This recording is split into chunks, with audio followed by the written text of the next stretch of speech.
আসসালামু আলাইকুম ওয়া রাহমাতুল্লাহি ওয়া বারাকাতুহু। জোরে বলেন একটু। আসসালামু আলাইকুম ওয়া রাহমাতুল্লাহি ওয়া বারাকাতুহু। জাযাকুমুল্লাহ। ইন্নাল হামদালিল্লাহ নাহমাদুহু ওয়া নাস্তাঈনুহু ওয়া নাস্তাগফিরুহু ওয়া নাউযু বিল্লাহি মিন শুরুরি আনফুসিনা ওয়া মিন সাইয়্যাতি আমালিনা।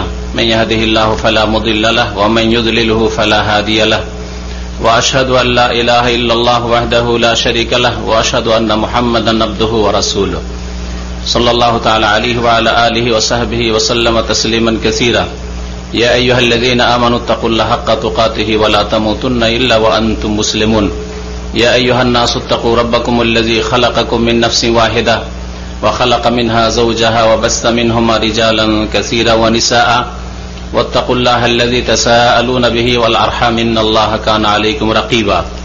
يا أيها الذين آمنوا اتقوا الله وقولوا قولا سديدا يصلح لكم أعمالكم ويغفر لكم ذنوبكم ومن يطع الله ورسوله فقد فاز فوزا عظيما. أما بعد فإن خير الحديث كتاب الله وخير الهدي هدي محمد صلى الله عليه وسلم وشر الأمور محدثاتها وكل محدثة بدعة وكل بدعة ضلالة وكل ضلالة في النار. أعوذ بالله من الشيطان الرجيم.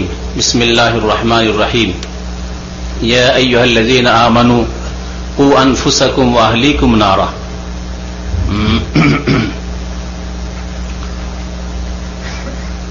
সম্মানিত ভাতৃমণ্ডলী, আল্লাহ পাক রব্বুল আলামিনের সমস্ত প্রশংসা যে আল্লাহ পাক রব্বুল আলামিন আমাদেরকে সৃষ্টি করেছেন এবং আমাদেরকে হিদায়াত দান করেছেন। বলুন আলহামদুলিল্লাহ। আল্লাহ পাক রব্বুল আলামিন অসংখ্য মানুষের মধ্য থেকে আমাকে আপনাকে আমাদের চেহারা দেখে নয়, আমাদের বিশেষ কোনো গুণ দেখে নয়, বরং আল্লাহ পাক রব্বুল আলামিন তার খাস রহমতে আমাদের চাইতে সুন্দর মানুষ পৃথিবীতে আছে। কিন্তু আল্লাহ পাক রব্বুল আলামিনের খাস রহমতে আল্লাহ পাক রব্বুল আলামিন আমাদেরকে সঠিক পথ দেখিয়েছেন।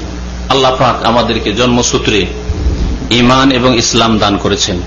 সবচেয়ে বড় নিয়ামত আল্লাহ পাকের হচ্ছে এই ঈমান ও ইসলাম। আল্লাহ পাকের যতই শুকরিয়া আদায় করেন আপনি শেষ করতে পারবেন না। বলুন আলহামদুলিল্লাহ রাব্বিল আলামিন। আল্লাহ পাক রব্বুল আলামিন আমাদেরকে যখন জন্মসূত্রে এই বড় নিয়ামত দান করেছেন, এর সাথে আল্লাহ পাক অসংখ্য নিয়ামত দান করেছেন। কিন্তু আজকাল অধিকাংশ মানুষ দুনিয়ামুখী, যার ফলে দুনিয়ার নিয়ামতকে আমরা বড় করে দেখি, ধন দৌলতকে বড় মনে করে দেখি, নেতৃত্বকে বড় মনে করে দেখি। কেউ যদি নেতৃত্ব পেয়ে যায়, দুনিয়ার চাকরি সুযোগ সুবিধা এগুলিকে বড় নিয়ামত হিসাবে দেখি, বাড়ি গাড়ি নারী এসবকে বড় নিয়ামত করে দেখি। কিন্তু আসলে এগুলি আল্লাহ পাক রব্বুল আলামিনের দুনিয়া, আর দুনিয়া হচ্ছে আল্লাহ পাক রব্বুল তুচ্ছ নিয়ামত। এই জন্য আল্লাহ পাক রব্বুল আলামিন এই তুচ্ছ নিয়ামত মুমিনকেও যেমন দিয়েছেন তেমন কাফিরকেও দিয়েছেন। মুআহিদ তৌহিদবাদীকে যেমন দিয়েছেন, আল্লাহ মুশরিক বহুত্ববাদীকেও দিয়েছেন। সৎ লোকদেরকে যেমন আল্লাহ পাক দিয়েছেন, ধার্মিক নামাজি পরহেজগার মানুষকে যেমন আল্লাহ পাক দিয়েছেন, তেমন অসৎ পাপিষ্ঠদেরকে আল্লাহ পাক দিয়েছেন। নবী করিম সাল্লাল্লাহু আলাইহি ওয়াসাল্লাম ইরশাদ করেছেন, লাউ কানাতিদ দুনিয়া তা'দিলু ইনদাল্লাহি জানাহা বাউদা মা সাকা কাফিরান শারবাতা মা। যদি আল্লাহ পাক রব্বুল আলামিনের কাছে সারা পৃথিবী দুনিয়া, যে দুনিয়ায় সমস্ত দুনিয়াবী নিয়ামত রয়েছে, পার্থিব নিয়ামত রয়েছে, নেতৃত্ব রয়েছে, ধন রয়েছে, সম্পদ রয়েছে, গাড়ি রয়েছে, বাড়ি রয়েছে, নারী রয়েছে, যা কিছু আপনি ভোগ করছেন, আপনার ভোগ বিলাসের বস্তু রয়েছে, এই দুনিয়ার সবকিছুই যদি আল্লাহ পাক রব্বুল আলামিনের নিকট মশার ডানা বরাবর হইত, মাসাকা কাফেরান, তাহলে কোন কাফিরকে, অস্বীকারীকে, যে আল্লাহর তৌহিদকে অস্বীকার করে, আল্লাহ পাকের জাতকে, আল্লাহর সত্তাকে অস্বীকার করে, পরকালকে অস্বীকার করে, রসুলকে অস্বীকার করে, কোরআনে কারীমকে অস্বীকার করে, তাকে আল্লাহ পাক এক ঢোক পানিও দিতেন না। কিন্তু আল্লাহ পাক যেমন আপনাকে আমাকে পানি দিয়েছেন, খাবার দিয়েছেন, তেমন আল্লাহ পাক কাফিরকে দিয়েছেন। দুনিয়া এত তুচ্ছ আল্লাহ পাক রব্বুল আলামিনের নজরে। কিন্তু মূল্যবান নিয়ামত হচ্ছে ঈমান এবং ইসলামের নিয়ামত, যা আমাদেরকে দান করেছেন আল্লাহ পাক রব্বুল আলামিন। চিন্তা করুন আপনি, এটি ছোট্ট বাংলাদেশ, তার চাইতেও দূরে ইন্দোনেশিয়া, আল্লাহ পাকের খাস রহমত হয়েছে, সেখানকার মানুষকে আল্লাহ পাক হিদায়াত করেছেন, অধিকাংশ মানুষ সেখানকার মুসলিম।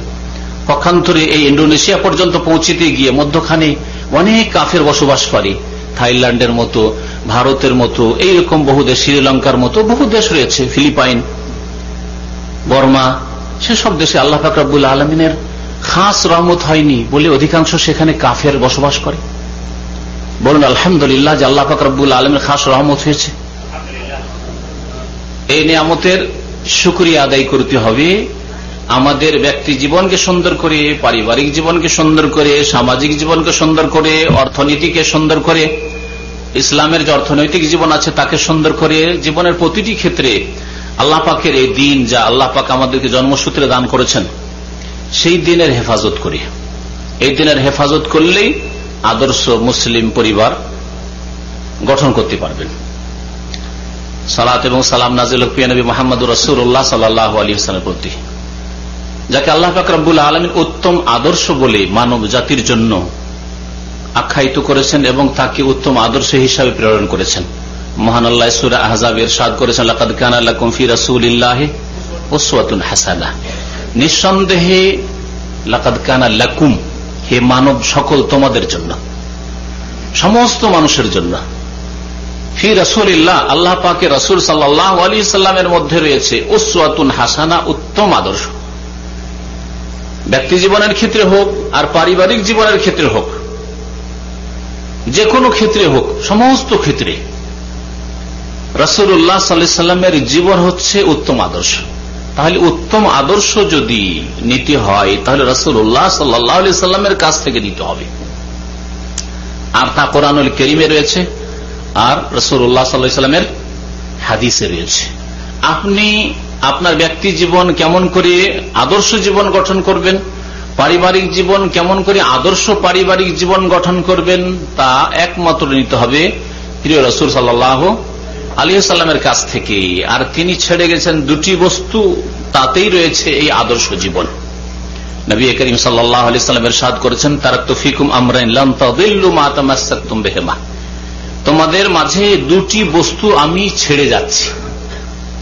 লান তাদিল্লু, কখনো পথভ্রষ্ট হবে না, ব্যক্তি জীবনেও নয়, পারিবারিক জীবনেও নয়, সামাজিক ক্ষেত্রে নয়, অন্য কোন ক্ষেত্রে নয়। মা তামাসসাকতুম বিহিমা, যতক্ষণ পর্যন্ত, যতদিন পর্যন্ত তোমরা তা মজবুত করে ধরে থাকবে। তা কি বলেন? আল্লাহ পাকের কিতাব কোরআনুল কারীম আর রাসূলুল্লাহ সাল্লাল্লাহু আলাইহি সাল্লামের সুন্নাত, অর্থাৎ তার হাদিস। নবী করিম সাল্লাল্লাহু আলাইহি সাল্লাম এই দুটি বস্তু ছেড়ে গেছেন। সুতরাং এখান থেকে স্পষ্ট হচ্ছে যে কোরআন এবং হাদিস চর্চা করা, কোরআন এবং হাদিস সম্পর্কে জ্ঞান অর্জন করা, কোরআন এবং হাদিস সম্পর্কে জ্ঞান লাভ করা এবং তার জ্ঞান দেওয়া নিজের ছেলে মেয়েদেরকে, এটা হচ্ছে ফরজ কাজ। তালাবুল ইলমে ফরিদাতুন আলা কুল্লি মুসলিম, জন্মসূত্রে শুধু মুসলিম।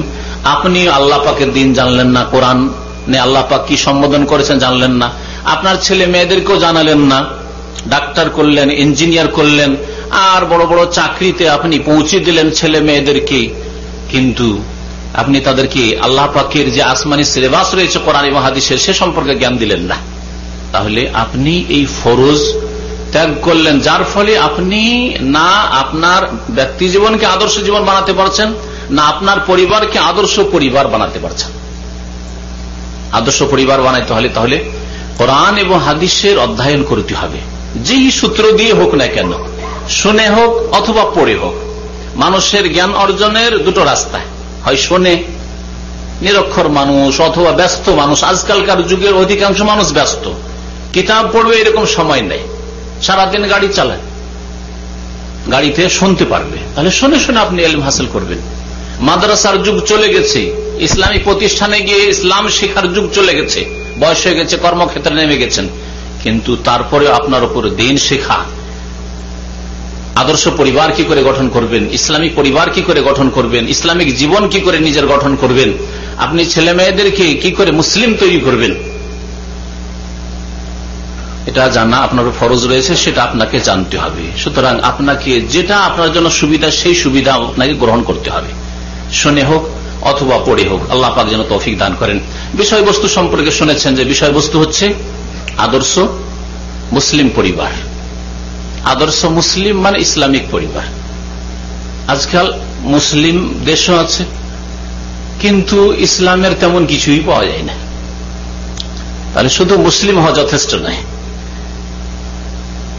একটু নিচে নেমে আসেন, আমরা দেশের ক্ষেত্রে যাচ্ছি না, ব্যক্তি জীবনের ক্ষেত্রে মুসলিম 90% জন মুসলিম, কিন্তু অধিকাংশই বেনামাজি, অধিকাংশ আল্লাহর দিন থেকে, কোরআনের আদর্শ থেকে সরে। তাহলে মুসলিম তো আছে, কিন্তু ইসলাম পাওয়া যায় না জীবনে। আমাদের ইসলামিক জীবন হইতে হবে, মুসলিম জীবন শুধু হলে হবে না। এখানে যে আদর্শ মুসলিম পরিবার মানে আদর্শ ইসলামিক পরিবারকে উদ্দেশ্য করা হয়েছে, মানে ইসলামিক পরিবার হইতে হবে, যে ইসলামের উপর রাসূলুল্লাহ সাল্লাল্লাহু আলাইহি ওয়াসাল্লাম ছেড়ে গেছেন আমাদেরকে। আদর্শ মুসলিম পরিবার কি করে গঠন করবেন, একটি বড় বিষয়। তবে এই বিষয়টিকে আমি এমন সংক্ষেপে আপনাদের সামনে পেশ করব এবং আপনাকে গাইডলাইন দিয়ে দেব, দিক নির্দেশনা দিয়ে দেব, যে আপনি নিজে যদি আপনার কাছে কি আছে, চাবি আছে, চাবি দিয়ে আপনি দরজা খুলে ঢুকতে পারবেন এবং সেখান থেকে উপকৃত হইতে পারবেন। কোরআনে কারীমের একটি সূরার কয়েকটি আয়াতের আলোকে আদর্শ পরিবার কি করে আপনি গঠন করবেন, এদিকে আপনাকে দিক নির্দেশনা দেব এবং সেখান থেকে আপনাকে উপকৃত হবে। আমরা যখন মাদ্রাসা থেকে ফারেগ হই, সে কওমে মাদ্রাসা ফারেগই ধরেন আর মদিনা ইউনিভার্সিটি ফারেগ হয় ধরেন, যখন আমরা পাশ করি তখন আমাদেরকে বলা হয়েছিল যে তোমাদেরকে এলেম দিয়ে দিনি, সব বরং এলেমের চাবি দিয়ে দিচ্ছি।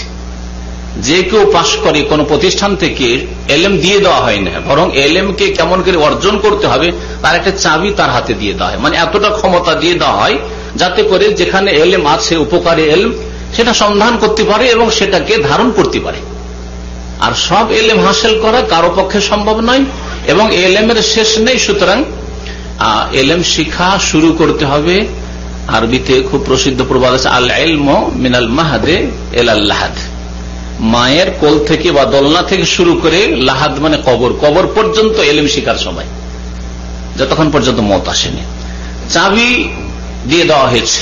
একজন কেউ যদি কোনো মাদ্রাসা থেকে ফারিগ হয় আর যদি ভাবে যে না আমি যথেষ্ট শিখে নিয়েছি, কারণ আমি বুখারী পড়ে নিয়েছি, আমি ফিকহ পড়ে নিয়েছি, তাফসীর পড়ে নিয়েছি, তাহলে সে জাহেল, সে জাহেল। কিন্তু যেই ব্যক্তি মনে করবে যে না আমার কাছে সামান্য এলেম হয়েছে, যে এলেম দিয়ে আমি একটা চাবি পেয়েছি, তা দিয়ে আমি দরজা খুলে নিতে পারবো, কারণ প্রত্যেক চাবিতে দরজা খুলবে না, তাহলে চাবি চাবির মতো চাবি হইতে হবে। চাবি পেয়েছি, দরজাটা খুলে, আর তারপরে আমি এলেমের যে ঘর রয়েছে সেখানে ঢুকতে পারবো আর সেখান থেকে আমি উপকৃত হইতে পারবো, তাহলে সে হচ্ছে জ্ঞানী এবং সেই ব্যক্তি উপকৃত হইতে পারবে। আপনাদেরকে একটা আমি চাবি দেওয়ার চেষ্টা করব আজকের এই অল্প সময়। আদর্শ মুসলিম পরিবার, পরিবার কাকে বলে এটা সহজে বুঝেন, তারপরে আমি বলছি। কয়েক ব্যক্তি নিয়ে একটা পরিবার হয়, স্বামী স্ত্রী দুজন হইল আর ছেলে মেয়ে, স্বামী স্ত্রী আর ছেলে মেয়ে হলো পরিবার। ছেলে মেয়ে যদি না থাকে তো স্বামী স্ত্রী একটি পরিবার।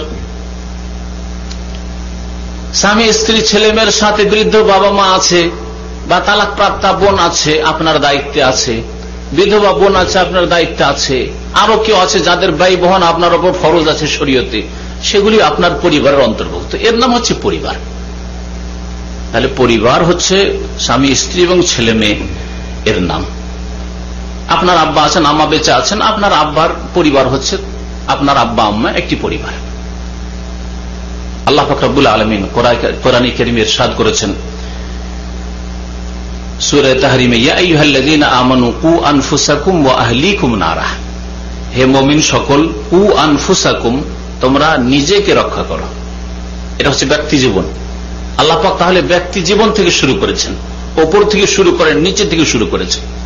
কু আনফুসাকুম, নিজেকে রক্ষা করো, নিজেকে বাঁচাও, ওয়া আহলিকুম, এবং তোমাদের পরিবার পরিজনকে বাঁচাও, নারান, জাহান্নামের আগুন থেকে। এই আয়াত স্পষ্ট করে যে আপনাকে সংশোধন আগে স্ত্রীর করলে হবে না, আগে ছেলে মেয়ের করার চেষ্টা করলে হবে না, আগে নিজেকে সংশোধন করতে হবে, নিজেকে সংশোধিত হইতে হবে। কারণ কিছু মানুষ আছে, এবং এদেরই সংখ্যা বেশি আজকাল সমাজে, নিজে যা করছে তাই করুক, নিজে বিড়ি সিগারেট খায়, নিজে মদ খায়, নিজে নামাজ পড়ে না, কিন্তু স্ত্রী নিজে হয়তো অবৈধ সম্পর্ক রাখে, নিজে নাজায়েজ টেলিফোনে যোগাযোগ রাখে, নিজের চরিত্র দুর্বল রয়েছে, কিন্তু স্ত্রীর ক্ষেত্রে না, আমার স্ত্রী যাতে করে সতী হয়, আমার স্ত্রী যাতে করে অপরের সাথে কারো সাথে কথা না বলে, কারো সাথে যাতে করে ঠাট্টা রহস্য না করে, এই ক্ষেত্রে আত্মমর্যাদা আছে, যথেষ্ট নয়। এইভাবে সংশোধন হয় না, ইসলামিক পরিবার গঠন হবে না, আদর্শ মুসলিম পরিবার গঠন হবে না। আপনি আপনার স্ত্রীকে ঠিক করার জন্য তৎপর, আপনার ছেলে মেয়েদের ঠিক করার জন্য তৎপর, যে আমার ছেলে মেয়ে, আমি যা হয়েছি, কিন্তু আমার ছেলে মেয়েকে ভালো হইতে হবে। আমার বদ অভ্যাস আছে, বিড়ি সিগারেট ছাড়তে পারি না, জর্দা তামাক পান ছাড়তে পারছি না, কিন্তু আমার ছেলে মেয়ে, আপনার ছেলেকে, অনেক আছে জর্দা খাওয়া লোক, অনেকে আছে আপনার বিড়ি খাওয়া লোক, তার ছেলে বিড়ি খাত দেখি, তার ছেলে সিগারেট পান করুক তো দেখি, দেবে? অনেকে দেবে না, অল্প কিছু লোকের কথা ব্যতিক্রম হইতে পারে। তাহলে বোঝা গেল যে এই লোকেরাও তো সংশোধন চাই। মুসলিম পরিবার বা ভালো পরিবার গঠন করতে চাই, যে আমার ছেলে মেয়েকে বিড়ি সিগারেট খেতে দেবো না, আমার ছেলেকে কোনো নেশা করতে দেবো না, আমার ছেলেকে জুয়া খেলতে দেবো না, কিন্তু নিজে করে, সেই ব্যক্তি কখনো আদর্শ পরিবার গঠন করতে পারবে না। কারণ আল্লাহ পাক রব্বুল আলামিন যেইভাবে সংশোধন করতে বলেছেন সেইভাবে সে সংশোধন করে না। কু আনফুসাকুম, নিজেকে রক্ষা করো, ব্যক্তি জীবন থেকে শুরু করো, ওয়া আহলিকুম, তারপরে তোমার পরিবার, স্ত্রী থেকে শুরু করো, ছেলে মেয়ে থেকে শুরু করো। আল্লাহ পাক রব্বুল আলামিনের এই আয়াতে এই দিক নির্দেশনা রয়েছে। সুতরাং যতক্ষণ পর্যন্ত আপনি আপনার ব্যক্তি জীবনকে ঠিক না করবেন, আপনার এই স্বপ্ন যে আমার স্ত্রী যাতে ভালো হয়, আমার ছেলে মেয়েগুলো ভালো হয়, আমার ছেলে মেয়ে আলেম হয়, হাফেজ হয়। আমি জানি যে কিছু লোক এমন আছে যারা মাদ্রাসা পড়াতে চায় ছেলেদেরকে হাফেজ করতে চায়, আলেম করতে চায়, কিন্তু এখনো তার নামাজ ঠিক নেই। কখনো সে আদর্শ পরিবার গঠন করতে পারবে না। কারণ আল্লাহ পাক রব্বুল আলামিনের কোরআন কারীমের শিক্ষার খেলাফ কথা এটি। ও আনফুসাকুম, নিজেকে রক্ষা করো, নিজেকে আগে রক্ষা করতে হবে, আপনাকে নিজে আদর্শ হইতে হবে, আর তারপরে আপনার ছেলে মেয়েরা তখন আদর্শবান হবে। কিছু লোকেরা আছে মনে করে যে আমরা চাপ সৃষ্টি করি, বাই ফোর্স আমরা ঠিক করে নেব, কারণ স্ত্রীর উপরে চাপ সৃষ্টি করতে পারবো, ছেলে মেয়েদের উপরে চাপ সৃষ্টি করতে পারবো, ঠিক করে নেব না, অসম্ভব কথা। আর মনে রাখবেন যে যত ছোট ক্ষুদ্র নেতৃত্ব হবে তত বেশি সামলানো সহজ। এটা কথা মনে রাখবেন, যত ক্ষুদ্র নেতৃত্ব হবে তত সামলানো সহজ। আপনি যদি আপনার নিজের ওপর হুকুমত না করতে পারেন, খুব সহজ ভাষায় বলছি, আপনি যদি আপনার নিজের এই যে মাথা থেকে পা পর্যন্ত এই যে শরীরটা রয়েছে, অঙ্গ প্রত্যঙ্গগুলি রয়েছে, আপনার নিজের অঙ্গ প্রত্যঙ্গ, চোখ, কান, মুখ, হাত, পাকে কন্ট্রোল না করতে পারেন, আয়ত্তে না করতে পারেন, এই নিজের ওপর রাজত্ব কায়েম না করতে পারেন, তাহলে আপনার স্ত্রীর ওপর আপনার আধিপত্য কায়েম করে রাজত্ব কায়েম করবেন, ছেলে মেয়েদের রাজত্ব কায়েম করবেন, আর দেশে ইসলামী আইন প্রতিষ্ঠা করবেন, একামতের দিন করবেন, এসব ভ্রান্ত কথা, ভুল কথা। আপনি আপনার উপর ইসলাম প্রতিষ্ঠা করবেন, এখানে তেমন কোনো বড় বাধা নেই। আমি আমার নিজের উপর ইসলাম কায়েম করব। আপনার স্ত্রীর উপর যখন পালন করতে যাবেন, ইসলাম কায়েম করতে যাবেন, তখন কিছু বাধা আসতে পারে। আপনার শ্বশুর বাড়ি থেকে বাধা আসতে পারে, সঙ্গে আপনার স্ত্রীর পক্ষ থেকে বাধা আসতে পারে, তার ভাই বোনদের পক্ষ থেকে বাধা আসতে পারে, এগুলো বুঝতে পারছেন আপনার। আপনার ছেলের উপর যখন ইসলাম কায়েম করতে যাবেন তখন কিছু বাধা আসতে পারে, সমস্যা তৈরি হতে পারে, সাবালক হয়েছে, এখন আপনার কথা শুনছে না, কিন্তু আপনি আপনাকে কথা শোনাবেন, এটা বাধা কোথায়? কিন্তু কুপ্রবৃত্তির অনুসরণ যে ব্যক্তি করতে থাকবে সে কোনদিন নিজের উপর ইসলাম প্রতিষ্ঠা করতে পারবে না। কু আনফুসাকুম ওয়া আহলিকুম নারা, এই আয়াত দিয়ে শুরু করলাম। আর আপনাদেরকে যে আদর্শ পরিবার গঠন করতে বলবো সে সম্পর্কে সূরা লোকমানের আয়াত নম্বর 13 থেকে শুরু করে 19 পর্যন্ত এই আয়াতগুলিতে লোকমান হাকিম, যাকে রাসূলুল্লাহ সাল্লাল্লাহু আলাইহি ওয়াসাল্লাম আল আব্দুস সালেহ বলেছেন, নেক বান্দা, আল্লাহর সৎ বান্দা, তার কিছু উপদেশ রয়েছে, ওসিয়ত রয়েছে। আর আমাদের এই বক্তব্য হচ্ছে আমার জন্য উপদেশ, আপনাদের জন্য উপদেশ, মা বোনদের জন্য উপদেশ, আর যাদের কাছে আমার আওয়াজ পৌঁছিবে তাদের জন্য উপদেশ। আল্লাহ পাক কোরআনে কারীমে ইরশাদ করেছেন, ওয়াযাক্কির ফাইন্না যিকরাতান ফাল মুমিনিন, উপদেশ দান করো, স্মরণ করিয়ে দাও, কারণ উপদেশ দিলে মুমিনরা উপকৃত হয়, তানফাউল মুমিন, মুমিনদের ফায়দা হয়, উপকার হয়। অনেক সময় গাফিলতিতে থাকে মানুষ। গাফিলতি সরে যাবে কখন? ঘুম ভেঙে যাবে, আপনি ঝিমাচ্ছেন, যদি আপনাকে পাশের লোক একটু সতর্ক করে দেয় তাহলে আপনার ঝিমানো ছুটে যাবে। ঠিকই তেমনি মুসলিম উম্মাহ ব্যক্তি জীবনের ক্ষেত্রে, পারিবারিক জীবনের ক্ষেত্রে, জীবনের বিভিন্ন ক্ষেত্রে গাফিলতির ঘুমে রয়েছে। কেউ গভীর ঘুমে রয়েছে, কেউ হালকা ঘুমে রয়েছে, কেউ ঝিমাচ্ছে, তন্দ্রায় রয়েছে। সুতরাং আল্লাহ পাক ওয়াজাক্কির বলেছেন, উপদেশ দাও, ফাইন্না যিকরা তানফাউল মুমিনিন, উপদেশ দিলে মুমিনদের উপকার হবে। এই আয়াতগুলিতে যে আয়াতগুলির কথা বললাম সূরা লুকমানের, সেই আয়াতগুলিতে আল্লাহ পাক রব্বুল আলামিন সংক্ষেপে যদি বলি 6টি তরবিয়তের কথা বলেছেন, 6টি প্রশিক্ষণের পদক্ষেপের কথা বলেছেন। এই 6টি কথা আপনাদের সামনে পেশ করব আমার সময়ে যেভাবে সম্ভব হয়। সংক্ষেপে আমি এগুলি পেশ করার চেষ্টা করব, যাতে করে আমরা প্রত্যেকটি আল্লাহ পাকের উপদেশ, যে উপদেশগুলি শুধু লোকমান হাকিমের উপদেশ নয়। লোকমান হাকিমের যদি শুধু উপদেশ হইতো তো আল্লাহ কোরআনে কারীম উল্লেখ করতেন না। যখন আল্লাহ পাক কোরআনে কারীমে উল্লেখ করেছেন তাহলে আর লোকমান হাকিমের উপদেশ থেকে যায়নি। এগুলি কার উপদেশ? আল্লাহ পাকের উপদেশ। আল্লাহ পাকের উপদেশ। আল্লাহ পাক রব্বুল আলামিন লোকমান হাকিম তার ছেলেকে সম্বোধন করে যে উপদেশগুলো দিয়েছিলেন, এই ছেলে, চিন্তা করুন আপনি, যে ছেলে আপনার এখন নাবালক, সেই ছেলে 10 বছর পরে বিবাহ করবে। বিবাহ করার পরে একটা পরিবার তার হবে, তার ছেলে মেয়ে হবে, একটা পরিবার। সেই ছেলে যদি ছোট থেকে ব্যক্তি জীবনে মুসলিম না হয় আদর্শ, তাহলে সে আদর্শ পরিবার কি করে গঠন করবে? আপনি আপনার একটু পিছন দিকে গিয়ে ব্যাক করে দেখুন যে আপনার বাবা যদি আপনাকে আদর্শ ছেলে না তৈরি করে থাকে, আপনাকে আদর্শ তৈরি করেনি, ছেলে আদর্শ মুসলিম তৈরি করেনি, ছেলে তৈরি করেছে, খাওয়াইছে, মানুষ করেছে, কিন্তু আদর্শ মুসলিম তৈরি করেনি। আপনার বিবাহ দেওয়ার ক্ষেত্রে আদর্শ কোন মুসলিম নারীর সাথে, মুসলিম মেয়ের সাথে বিবাহ দেয়নি। বেহায় বেপর্দা মেয়ের সাথে বিবাহ দিয়েছে, বেনামাজি মেয়ের সাথে বিয়ে দিয়েছে, যৌতুক পেয়েছে, টাকা পয়সা পেয়েছে, দেখেছে জমি জায়গা আছে, ধন সম্পদ আছে, দুনিয়া আর উদ্দেশ্যে বিবাহ দিয়েছে। তাহলে আপনার কত কষ্ট হবে এখন আদর্শ পরিবার গঠন করতে। কিন্তু এর বিপরীত যদি আপনার আব্বা আপনাকে আদর্শ মুসলিম তৈরি করত, আপনার স্ত্রীটা যেটা নিয়ে এসছেন সেটা আপনার আব্বা যদি সহযোগিতা করত, আপনার আম্মা যদি সহযোগিতা করত, যে না আদর্শ একটি বৌমা নিয়ে আসবো, তাহলে সেই জমি জায়গা থেকে আল্লাহ পাক নারীদেরকে শস্যক্ষেত্র বলেছেন, নিসাউকুম হারসুল লাকুম, জমি শস্য ক্ষেত। তাহলে সেই ক্ষেত থেকে, সেই ক্ষেতে ভালো বীজ বপন হইত, আর সেই ক্ষেত থেকে ভালো ফসল আসত, আপনার ছেলে মেয়েগুলো ভালো হইত, আর তারপর একটি আদর্শ মুসলিম পরিবার গঠিত হইত। লোকমান হাকিম বলছেন তার ছেলেকে, ওয়াইদ ক্বালা লুকমানু লিবনিহি ওয়া হুয়া ইয়াইযুহু, সূরা লুকমানের দ্বিতীয় রুকু, কারণ আমাদের দেশের ভাষা রুকু বুঝেন ভালো করে। দ্বিতীয় রুকুতে আল্লাহ পাক রব্বুল আলামিন এই কথাগুলি বর্ণনা করেছেন।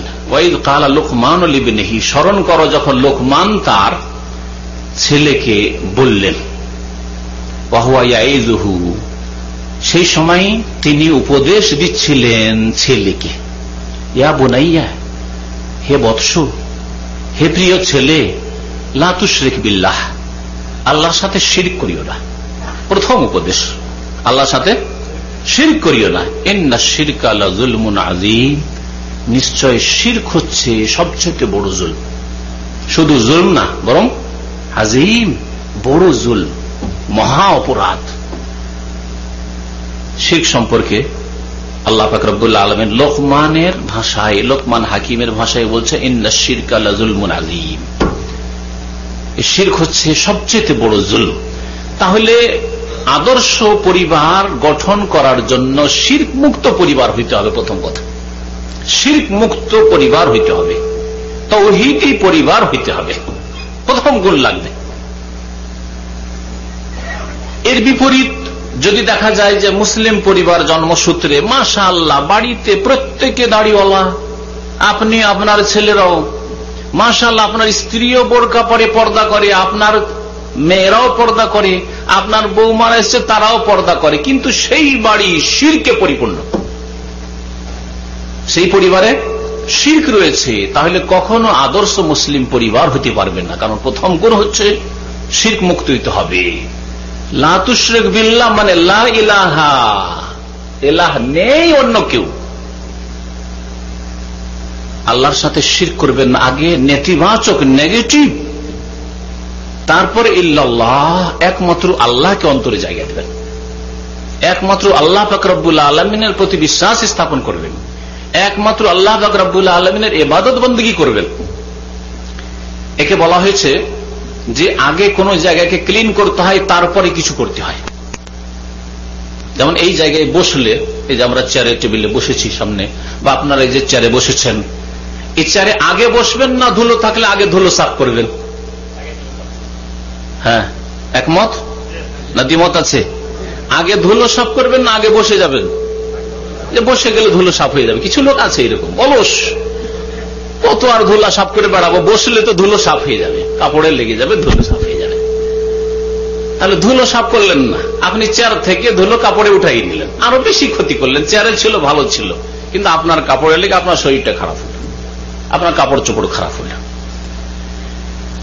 তাহলে আগে নেগেটিভ, আগে ধুলা সাফ করতে হবে, ধুলা রাখিয়েন না, লা আগে লা করতে হবে, ধুলো রাখিয়েন না, তারপরে বসেন।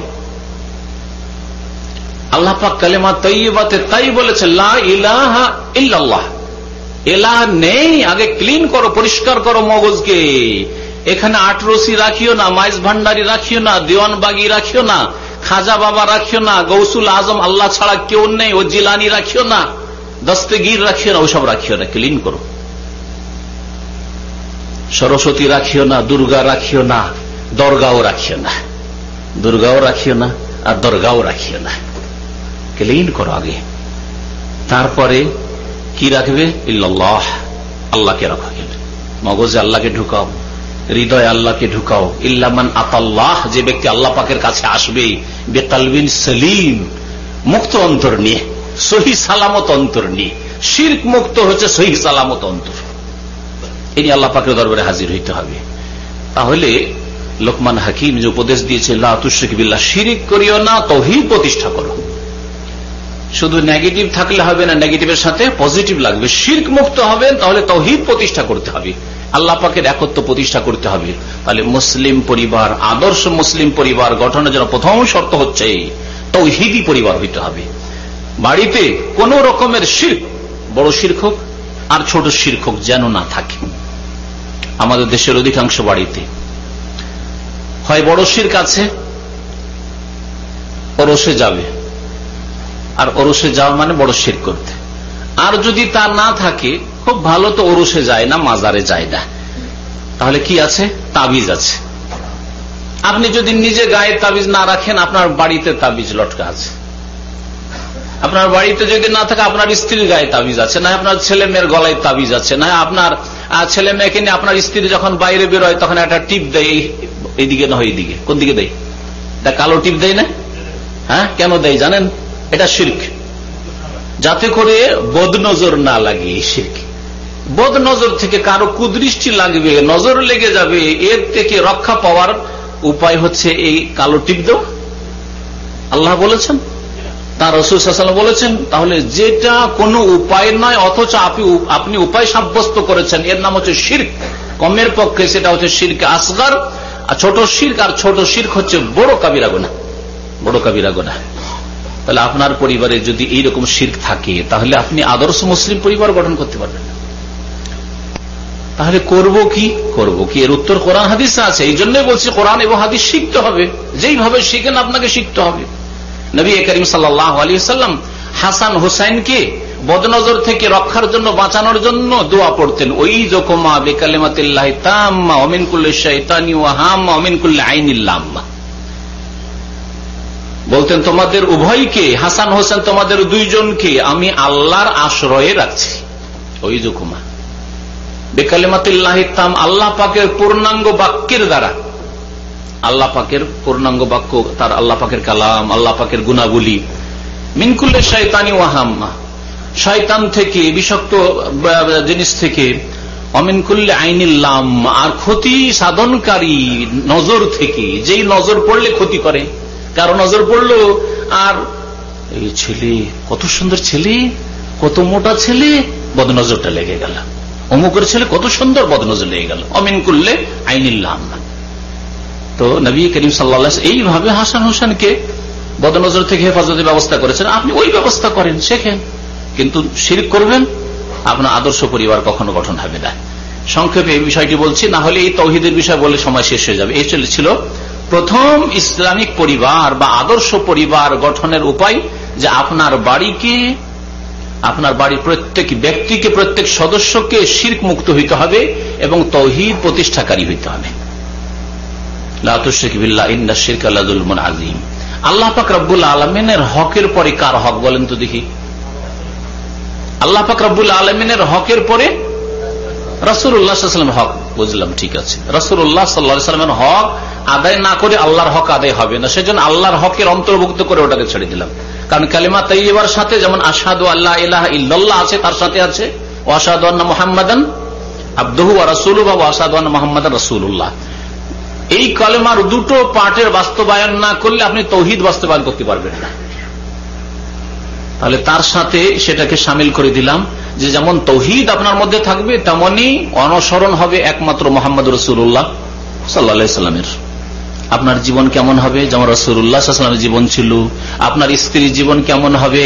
যেমন রাসূলুল্লাহ সাল্লাল্লাহু আলাইহি ওয়াসাল্লামের বিবিগণের জীবন ছিল, খাদিজা, আয়েশা, মাইমুনা ইত্যাদি, জায়নাব ইত্যাদি, উম্মে সালামা রাদিয়াল্লাহু তাআলা আনহুন্না আজমাইন, তাদের জীবন ছিল। তেমন হবে আপনার স্ত্রীর জীবন যাপন, আদব কায়দা, আখলাক, চরিত্র, ইবাদত বন্দেগী। আপনার ছেলে মেয়েরা কেমন হবে? যেমন নবী করিম সাল্লাল্লাহু আলাইহি ওয়াসাল্লাম তরবিয়ত করেছেন হাসান হোসেনের, তেমন আপনার ছেলে মেয়েদের চরিত্র হবে, ইবাদত বন্দেগী হবে। তারপরে কার হক হইতে পারে? পিতা মাতার। তাই লোকমান হাকিম আদর্শ পরিবার গঠনের ক্ষেত্রে দ্বিতীয় উপদেশ দিচ্ছেন, ওয়াসাইনাল ইনসানা বিওয়ালিদাইহি, ওয়াসাইনাল ইনসানা বিওয়ালিদাইহি। আমি মানব জাতিকে ওসিয়ত করছি, উপদেশ দিচ্ছি যে মাতা পিতার সাথে সদাচরণ করবে, সদ্ব্যবহার করবে। হামালাতহু উম্মুহু ওয়াহানান আলা ওয়াহান, তার মা তাকে গর্ভধারণ করেছে বড় কষ্টের উপর কষ্ট বরদাস্ত করে, কত রকমের কষ্ট বরদাস্ত করেছে শুরু থেকে শেষ পর্যন্ত, যেটা সকলের জানা আছে, আর সে সম্পর্কে বিস্তারিত আলোচনার এখন সময় নেই। আল্লাহ পাক বলছেন যে কয়েক কষ্ট করেছে, ওয়াহানান আলা ওয়াহানিন, কষ্টের উপর কষ্ট বরদাস্ত করেছে। গর্ভধারণের কষ্ট, সেই সময় যে সব অবস্থা হয়, ভমিটিং হয়, আর কিছু খেতে পারে না, সেসব কষ্ট, বিভিন্ন ব্যথার কষ্ট, তারপরে প্রসব বেদনার কষ্ট ইত্যাদি কষ্ট, তারপর স্তন্যদানের কষ্ট, সারা রাত জেগে ছেলের দেখাশোনা করার কষ্ট, একটু কষ্ট ছেলের হইলে আর মায়ের ঘুম নেই, এসব কষ্ট। ওয়াহানান আলা ওয়াহান ওয়াফিসালুহু ফি আমাইন, আর আবার স্তন্যদান 2 বছর ধরে, একদিন 2 দিন না, আর 1 মাস 2 মাস না, ওয়াফিসালুহু ফি আমাইন, 2 বছর ধরে স্তন্যদান করা। আল্লাহ পাক রব্বুল আলামিন এই উপদেশের কথা সূরা লোকমানে উল্লেখ করেছেন। এতে যে কথাটি আমি বলতে চাইবো সেটা হচ্ছে যে আদর্শ পরিবার যদি তৈরি করতে হয়, তাহলে প্রত্যেক ব্যক্তিকে, যে পরিবারের সদস্যরা আছে, প্রত্যেক ব্যক্তি তার মাতা পিতার হকের খেয়াল রাখবে। আপনার ছেলেমেয়েরা আপনার এবং আপনার স্ত্রীর যেমন খেয়াল রাখবে তাদের মাতা পিতা আপনারা, ঠিক তেমনি তার আগে আপনি আপনার মা বাবার খেয়াল রাখবেন, তাদের হকের খেয়াল রাখবেন। কারণ আপনার ছোট ছোট বাচ্চারা আপনাকে দেখছে, আপনি খেয়াল করেন না, আপনাকে দেখছে, আপনাকে ভালো করে ফলো করছে, ভালো করে অবজার্ভ করছে, আপনাকে দেখছে যে আমার আব্বা ওর আব্বার সাথে কেমন ব্যবহার করছে, আমার দাদার সাথে কেমন ব্যবহার করছে, কিভাবে কথা বলছে, আমার দাদির সাথে কিভাবে কথা বলছে, আমার আম্মা তার মার সাথে কেমন কথা বলছে, আমার আম্মা তার বাবার সাথে কেমন আচরণ করছে, তার বাবার খোঁজ খবর নিচ্ছে না নিচ্ছে না, এসব দেখছে, কিন্তু নীরব দেখছে, কিছু বলছেন না। কারণ আপনার ছেলে, আপনার মেয়ে এখনো নাবালক নাবালিকা হয়ে আছে, সেজন্য আপনার উপর কোনো এতরাজ করেন না, প্রশ্ন উঠাই না, আপনার সম্পর্কে কোনো মন্তব্য করে না, কিন্তু সবকিছু দেখছে। আর যা দেখছে এখানে কিন্তু সব ধারণ করছে, রেকর্ড করে নিচ্ছে। আপনি যেমন করবেন তেমন তারা করবে। বলা হয় কামা তাদিনু তুদান, আরবি প্রবাদ আছে, কামা তাদিনু তুদান, আল জাযাউ মিন জিনসিল আমাল। আপনি যেমন করবেন, যেমন কর্ম তেমন ফল, যে বাংলায় বলা হয় সেটা আরবিতে বলা হয় কামা তাদিনু তুদান। যেমন কর্ম তেমন ফল। আপনাকে দেখেছে ছোটকাল থেকে যে আপনি আপনার মাকে ভাত দেননি, মা থেকে জুদা হয়ে গেছেন, পৃথক হয়ে গেছেন, মায়ের খোঁজ খবর নেননি, বাবার খোঁজ খবর নেননি, বাবাকে খরচ দেননি। আপনি ছেলে মেয়ে নিয়ে এত ব্যস্ত হয়ে গেছেন, আমি ছেলে মেয়ের খরচ চালাতে পারি না, আবার বাবা মাকে কি করে দেব? বাবা মা আপনার কাঁচা ঘরে আর আপনি পাকা ঘরে, ইত্যাদি ইত্যাদি। বাবা মাকে গ্রামের বাড়িতে ফেলে দিয়ে এসে আপনি স্ত্রীকে নিয়ে আপনি ঢাকা শহরে, বড় বড় শহরে আপনি ঘর ভাড়া নিয়ে অথবা ঘর বানিয়ে বসবাস করছেন, মা বাবাকে তো নিয়ে আসার কথা কখনো চিন্তা করলেন না, ইত্যাদি। আপনি এইসব বহু রোগ আছে এরকম। আপনার ছোট ছেলেরা দেখেছে যে আমার বুড়ি দাদি পাক শাক করতো, কিন্তু আমার আম্মা শুয়ে থাকতো শহরে, এরকম অনেকেই করে। বউ পাক করবে না, ওই বুড়ি সারা জীবন পাক করেছে, এখনো পাক শাক করে দিতে হবে, এখন রান্না করে দিতে হবে। এসব দেখেছি, ছোট থেকে দেখেছি আমার দাদি রান্না করত। আপনার ছেলে সাবালক হওয়ার পরে যখন বিয়ে করে নিয়ে আসবে, তখন ওই তো মনে আছে, রেকর্ড হয়ে আছে যে এখন আমার মাকে রান্না করতে হবে, কারণ আমার দাদি রান্না করতো, আমার মা শুয়ে থাকতো, দেখেছি। আদর্শ পরিবার কখনো গঠন হবে না। তাহলে আদর্শ পরিবার গঠন করার জন্য মাতা পিতার হকের প্রত্যেককে খেয়াল রাখতে হয়। আর প্রত্যেকের মাতা পিতা আছে। আপনি বৃদ্ধ হয়ে গেল, আপনার মাতা পিতা আছে যদি বেঁচে থাকে। যদি দুনিয়া থেকে বিদায় হয়ে যায়, এটাও দেখছে আপনার ছেলে মেয়েরা যে মা বাবা যে মৃত আপনার, তাদের জন্য, আপনার বাচ্চাদের দাদা দাদির জন্য কখনো দোয়া করেন কিনা খেয়াল করছে। রব্বির হামহুমা কামা রাব্বায়ানি সাগীরা, কখনো মা বাবার কথা স্মরণ করেন কিনা, বলেন কিনা, ছেলে মেয়েদের সামনে উল্লেখ করেন কিনা, এইসব কথা শুনছে আর দেখছে। মা বাবার নাম আসলে তাদের উপর মন্তব্য করেন খারাপ, তাদের খারাপ গুণগুলি তুলে ধরেন, খারাপ দোষ তুলে ধরেন না, ভালো কিছু বলেন তাদের সম্পর্কে। রহমতুল্লাহ আলাইহি। আমাদের দেশের মানুষ বড় মূর্খতা আছে, এই জন্য কোন ইমামের নাম আসলে তো রহমতুল্লাহ আলাইহি, হ্যাঁ, কোন হুজুরের নাম আসলে তো রহমতুল্লাহ আলাইহি, অমুক রহমতুল্লাহ আলাইহি, কিন্তু আপনার বাবা মা আপনার পক্ষ থেকে যদি মারা গিয়ে থাকে, তো এই রহমতুল্লাহ আলাইহি দোয়া পাওয়ার বেশি হক রাখে আলেমের চাইতে, ইমামের চাইতে। ইমাম শাফি, মালিক, আহমদ, আবু হানিফা, সমস্ত আইম্মা কেরাম, ইমাম বুখারী পর্যন্ত সমস্ত আইম্মা কেরাম, তাদের নাম আসলে যে রহমতুল্লাহ আলাইহি বলছেন বা রাহিমাহুল্লাহ বলছেন, তার আগে আপনার বাবার নাম মৃত, তার নাম আসলে রাহিমাহুল্লাহ বলা উচিত ছিল। আপনার মায়ের কথা আসলে রাহিমাহুল্লাহ বলা উচিত ছিল, বা না জানা থাকলে আল্লাহ রহম করুক, আল্লাহ তাকে মাফ করুক, এ কথা বলা উচিত ছিল, বাংলা ভাষা বলা উচিত ছিল। আপনি আরবদের কাছ থেকে শুনে দেখবেন, আরবদের সাথে কেউ চলাফেরা করলে যদি বাবা মারা গিয়ে থাকে, মা মারা গিয়ে, যখনই তার বাবার নাম আসবে তখন বলবে আবি তুফি আল্লাহ ইয়ারহামহু, আমার আব্বা মারা গেছেন, আল্লাহ যেন তারপর রহম করেন। কিন্তু এই অভ্যাসগুলি আমাদের নেই। বাবা মারা গেছে, কিন্তু রহমতুল্লাহ আলাইহি যখনই বাবার নাম আসবে বলেন, তাকে একটা দোয়া দেন, রব্বির হামহুমা কামা রাব্বায়ানি সাগীরা, দোয়া করেন। তো এইভাবে তাহলে আদর্শ পরিবার গঠন করার জন্য দ্বিতীয় পদক্ষেপ হচ্ছে যে প্রত্যেকে মা বাবার হকের, তাদের প্রাপ্যের খেয়াল রাখবে। আল্লাহ পাক যেন আমাদেরকে তৌফিক দান করেন। এখানে আরেকটি বিষয়, মা বাবার হকের খেয়াল রাখতে গিয়ে আল্লাহ পাকের হক নষ্ট করলে হবে না। আল্লাহ পাকের হককে সুন্দর করে হেফাজতে রেখে তারপরে মা বাবার হক আদায় করতে হবে। কারণ অনেক সময় হইতে পারে যে মা বাবার বাতিল দাবি দেওয়া, ভুল দাবি দেওয়া, ইসলাম বিরোধী দাবি দেওয়া, সেই দাবি দেওয়া পূরণ করে যদি মনে করেন মা বাবাকে রাজি করবো, তো আল্লাহ নারাজ হয়ে যাবে। আল্লাহ পাক এই ক্ষেত্রে সতর্ক করেছেন।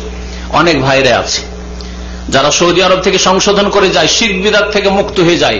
ওর মা হচ্ছে আটরসি, মা বলছে যে বাবা চল আমাকে আটরসি নিয়ে চল, পরশ আছে, চল আমাকে শাহজালাল নিয়ে চল, চল বাবা আমাকে খাজা বাবা, চল ভারত নিয়ে চল, আজমির শরীফ নিয়ে চল, না গেলে আমি অসন্তুষ্ট হব, বা আমাকে পয়সা দিয়ে আমি যাব, না দিলে অসন্তুষ্ট হব।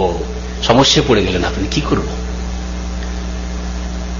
অথবা এইরকম যে কোনো শিরকের ক্ষেত্রে না হোক, অন্য অন্যায় কাজের ক্ষেত্রে আপনার মা বাবা আপনাকে মারামারি করতে বলছে, চুরি ডাকাতি করতে বলছে, প্রতিবেশী তাদের সাথে মা বাবার শত্রুতা, এখন আপনাকে বলছে যে বাবা তোকে একে মারতেই হবে, এর ক্ষতি করতেই হবে, এইরকম কিছু। আর এই সব ঘটে থাকে পারিবারিক জীবনে, অনেক কিছু ঘটে থাকে। আল্লাহ পাক বলছেন ওয়াইন জাহাদাকা আলা আন তুশরিকা বি মা লাইসা লাকা বিহি ইলমুন ফালা তুতিহুমা, যদি ওই মাতা পিতা এই প্রচেষ্টা চালায় যে তুমি শিরক করো, তুমি পাপ করো, তোমার দ্বারা পাপ করিয়ে নেবে। আরো কিছু উদাহরণ দিচ্ছি, প্রত্যেককে বাধ্য করে। এখান থেকে যেসব ভাইয়েরা সংশোধন হয়ে যাচ্ছেন, আর বিদাতি মা বাবা আছে, বিদাতি ভাই বোনেরা আছে, সেখানে তারা বাধ্য করে আপনাকে কি করতে, মা মারা গেছে এখন কি করতে হবে ওটাকে বলে 40, আরো কিছু আরেকটা শব্দ আছে না, 3 দিন 40 দিন, ওগুলো তো আছেই, কিন্তু এটাকে বলে যে মা বাবার জন্য কিছু করতে হবে, খরচ করতে হবে, খরচ করতে হবে, বিদাতি খরচ। আমার একটা বক্তব্য আছে মৃতের জন্য করণীয়, মৃতের জন্য করণীয়, কোরআন এবং হাদিসে করণীয় আছে, সেগুলি করেন, সেগুলি করবে না। সৌদি আরবে একজন একটা মসজিদ তৈরি করে দিল, তার মা বাবার নামে, দাদা দাদের নামে, নানা নানির নামে, নিজের নামে করে দিল, সাদকা জারিয়া কিয়ামত পর্যন্ত পাবে। কিন্তু আমার দেশের মানুষদের করতে বলে করবে না। কি করবে? লাখ লাখ টাকা খরচ করে বিদাতি খাবার খাওয়াবে, আর এমনি তো বিদাত করে গেছে, আরো গুনাহ করিয়ে জাহান্নামের দিকে আরো ঠেলে দেবে। আপনার ভাই বোনেরা বলছে, অথবা মা মারা গেছে, বাবা বলছে যে বাবা টাকা দে, 1 লাখ টাকা দি, কি করব? খরচ করব, তোর মায়ের নামে খরচ করব, গ্রামের লোকদের খাওয়াবো, 10 জনের হাত ধোয়াবো, এসব কথাবার্তা, সবার মুখ মিষ্টি করব, সবাইকে খাওয়াবো ইত্যাদি, 40 করব। আল্লাহ বলছেন ফালা তোতে হোমা, মায়ের কথা শুনিও না, বাবার কথা শুনিও না। মায়ের কথা, বাবার কথা এক্ষেত্রে শোনা যদি হারাম হয়, তো বড় ভাইয়ের কথা শোনা যাবে? শোনা যাবে? কখনো শোনা যাবে না। আসতে বলছেন মনে হচ্ছে, কারণ ছাড়তে চান না আপনারা, মনে হয় এইসব বিদাত ছাড়তে চান না। মৃতের নামে ভোজ করা হচ্ছে হিন্দু সভ্যতা, হিন্দু সভ্যতা। নবী করিম সাল্লাল্লাহু আলাইহি ওয়াসাল্লাম সাহাবারা বলছেন যে আমরা মৃতের নামে খানা তৈরি করা এবং সেই খাবার তৈরি করে খাওয়ানো, একে কন্যা নাউদ্দুহু মিনাল নিয়াহাতি, এটাকে মৃত ব্যক্তির উপর রোদন করার অন্তর্ভুক্ত মনে করতাম, যে রোদন করার উপর, নুহা করার উপর আল্লাহ পাকের আযাব হয় মৃত ব্যক্তিকে, যেটা হারাম। আল মাইয়াতু ইউআযাবু বিমা নিহা আলাইহি, মৃত ব্যক্তির উপর যদি নুহা করা হয়, মানে রোদন করা হয়, বয়ান করে কান্না করা হয়, তাতে মাইয়াত কি মৃত ব্যক্তিকে আরো আযাব হয়। তাহলে এর দ্বারা বোঝা গেল যে মৃত ব্যক্তির নামে খাবারের ভোজ যদি করা হয়, এতে কি হবে? মৃত ব্যক্তিকে উল্টো আযাব হবে, যদি সেই পরিবেশে, সেই সমাজে এই কুপ্রথা থাকে, বিদাতি প্রথা থাকে, আর বন্ধ না করে যায়, নিষেধ না করে যায়। নিষেধ করে গেছে বাবা মা আপনার, তারপর যদি করেন তাহলে আপনারা যান, আর নিষেধ করেনি, বরং সন্তুষ্ট হয়ে গেছে যে না আমি মরলে করবে, অসুবিধা নেই, তারাও করেছে আর করার অনুমতি দিয়ে গেছে, চুপ থেকে গেছে, তাহলে তাদের কি আযাব হবে এসব করার জন্য?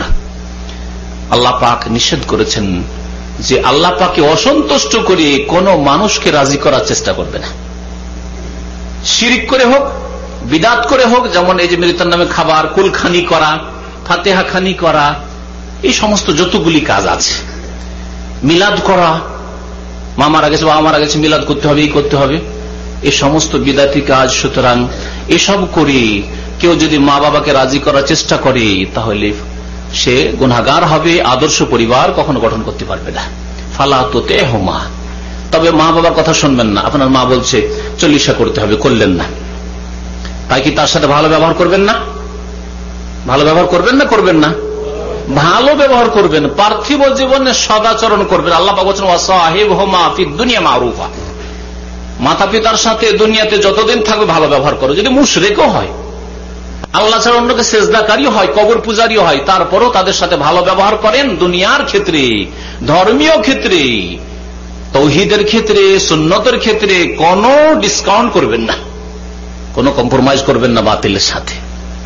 ওয়াসাহিবহুমা ফিদ দুনিয়া মারুফা। তাহলে দ্বিতীয় উপদেশ ছিল আদর্শ পরিবার গঠন করার জন্য যে মাতা পিতার হকের খেয়াল রাখতে হবে, আর সেটা আল্লাহকে আগে রাজি রেখে, আল্লাহ পাকের বিধানের আওতাতে থেকে, বিধানের বাইরে গিয়ে নাই। লা তাআতা লিমাখলুকিন ফি মাসিয়াতিল খালিক, স্রষ্টার নাফরমানি করে কোন মাখলুকের, কোন সৃষ্টির আনুগত্য নেই। কথা বুঝছেন না?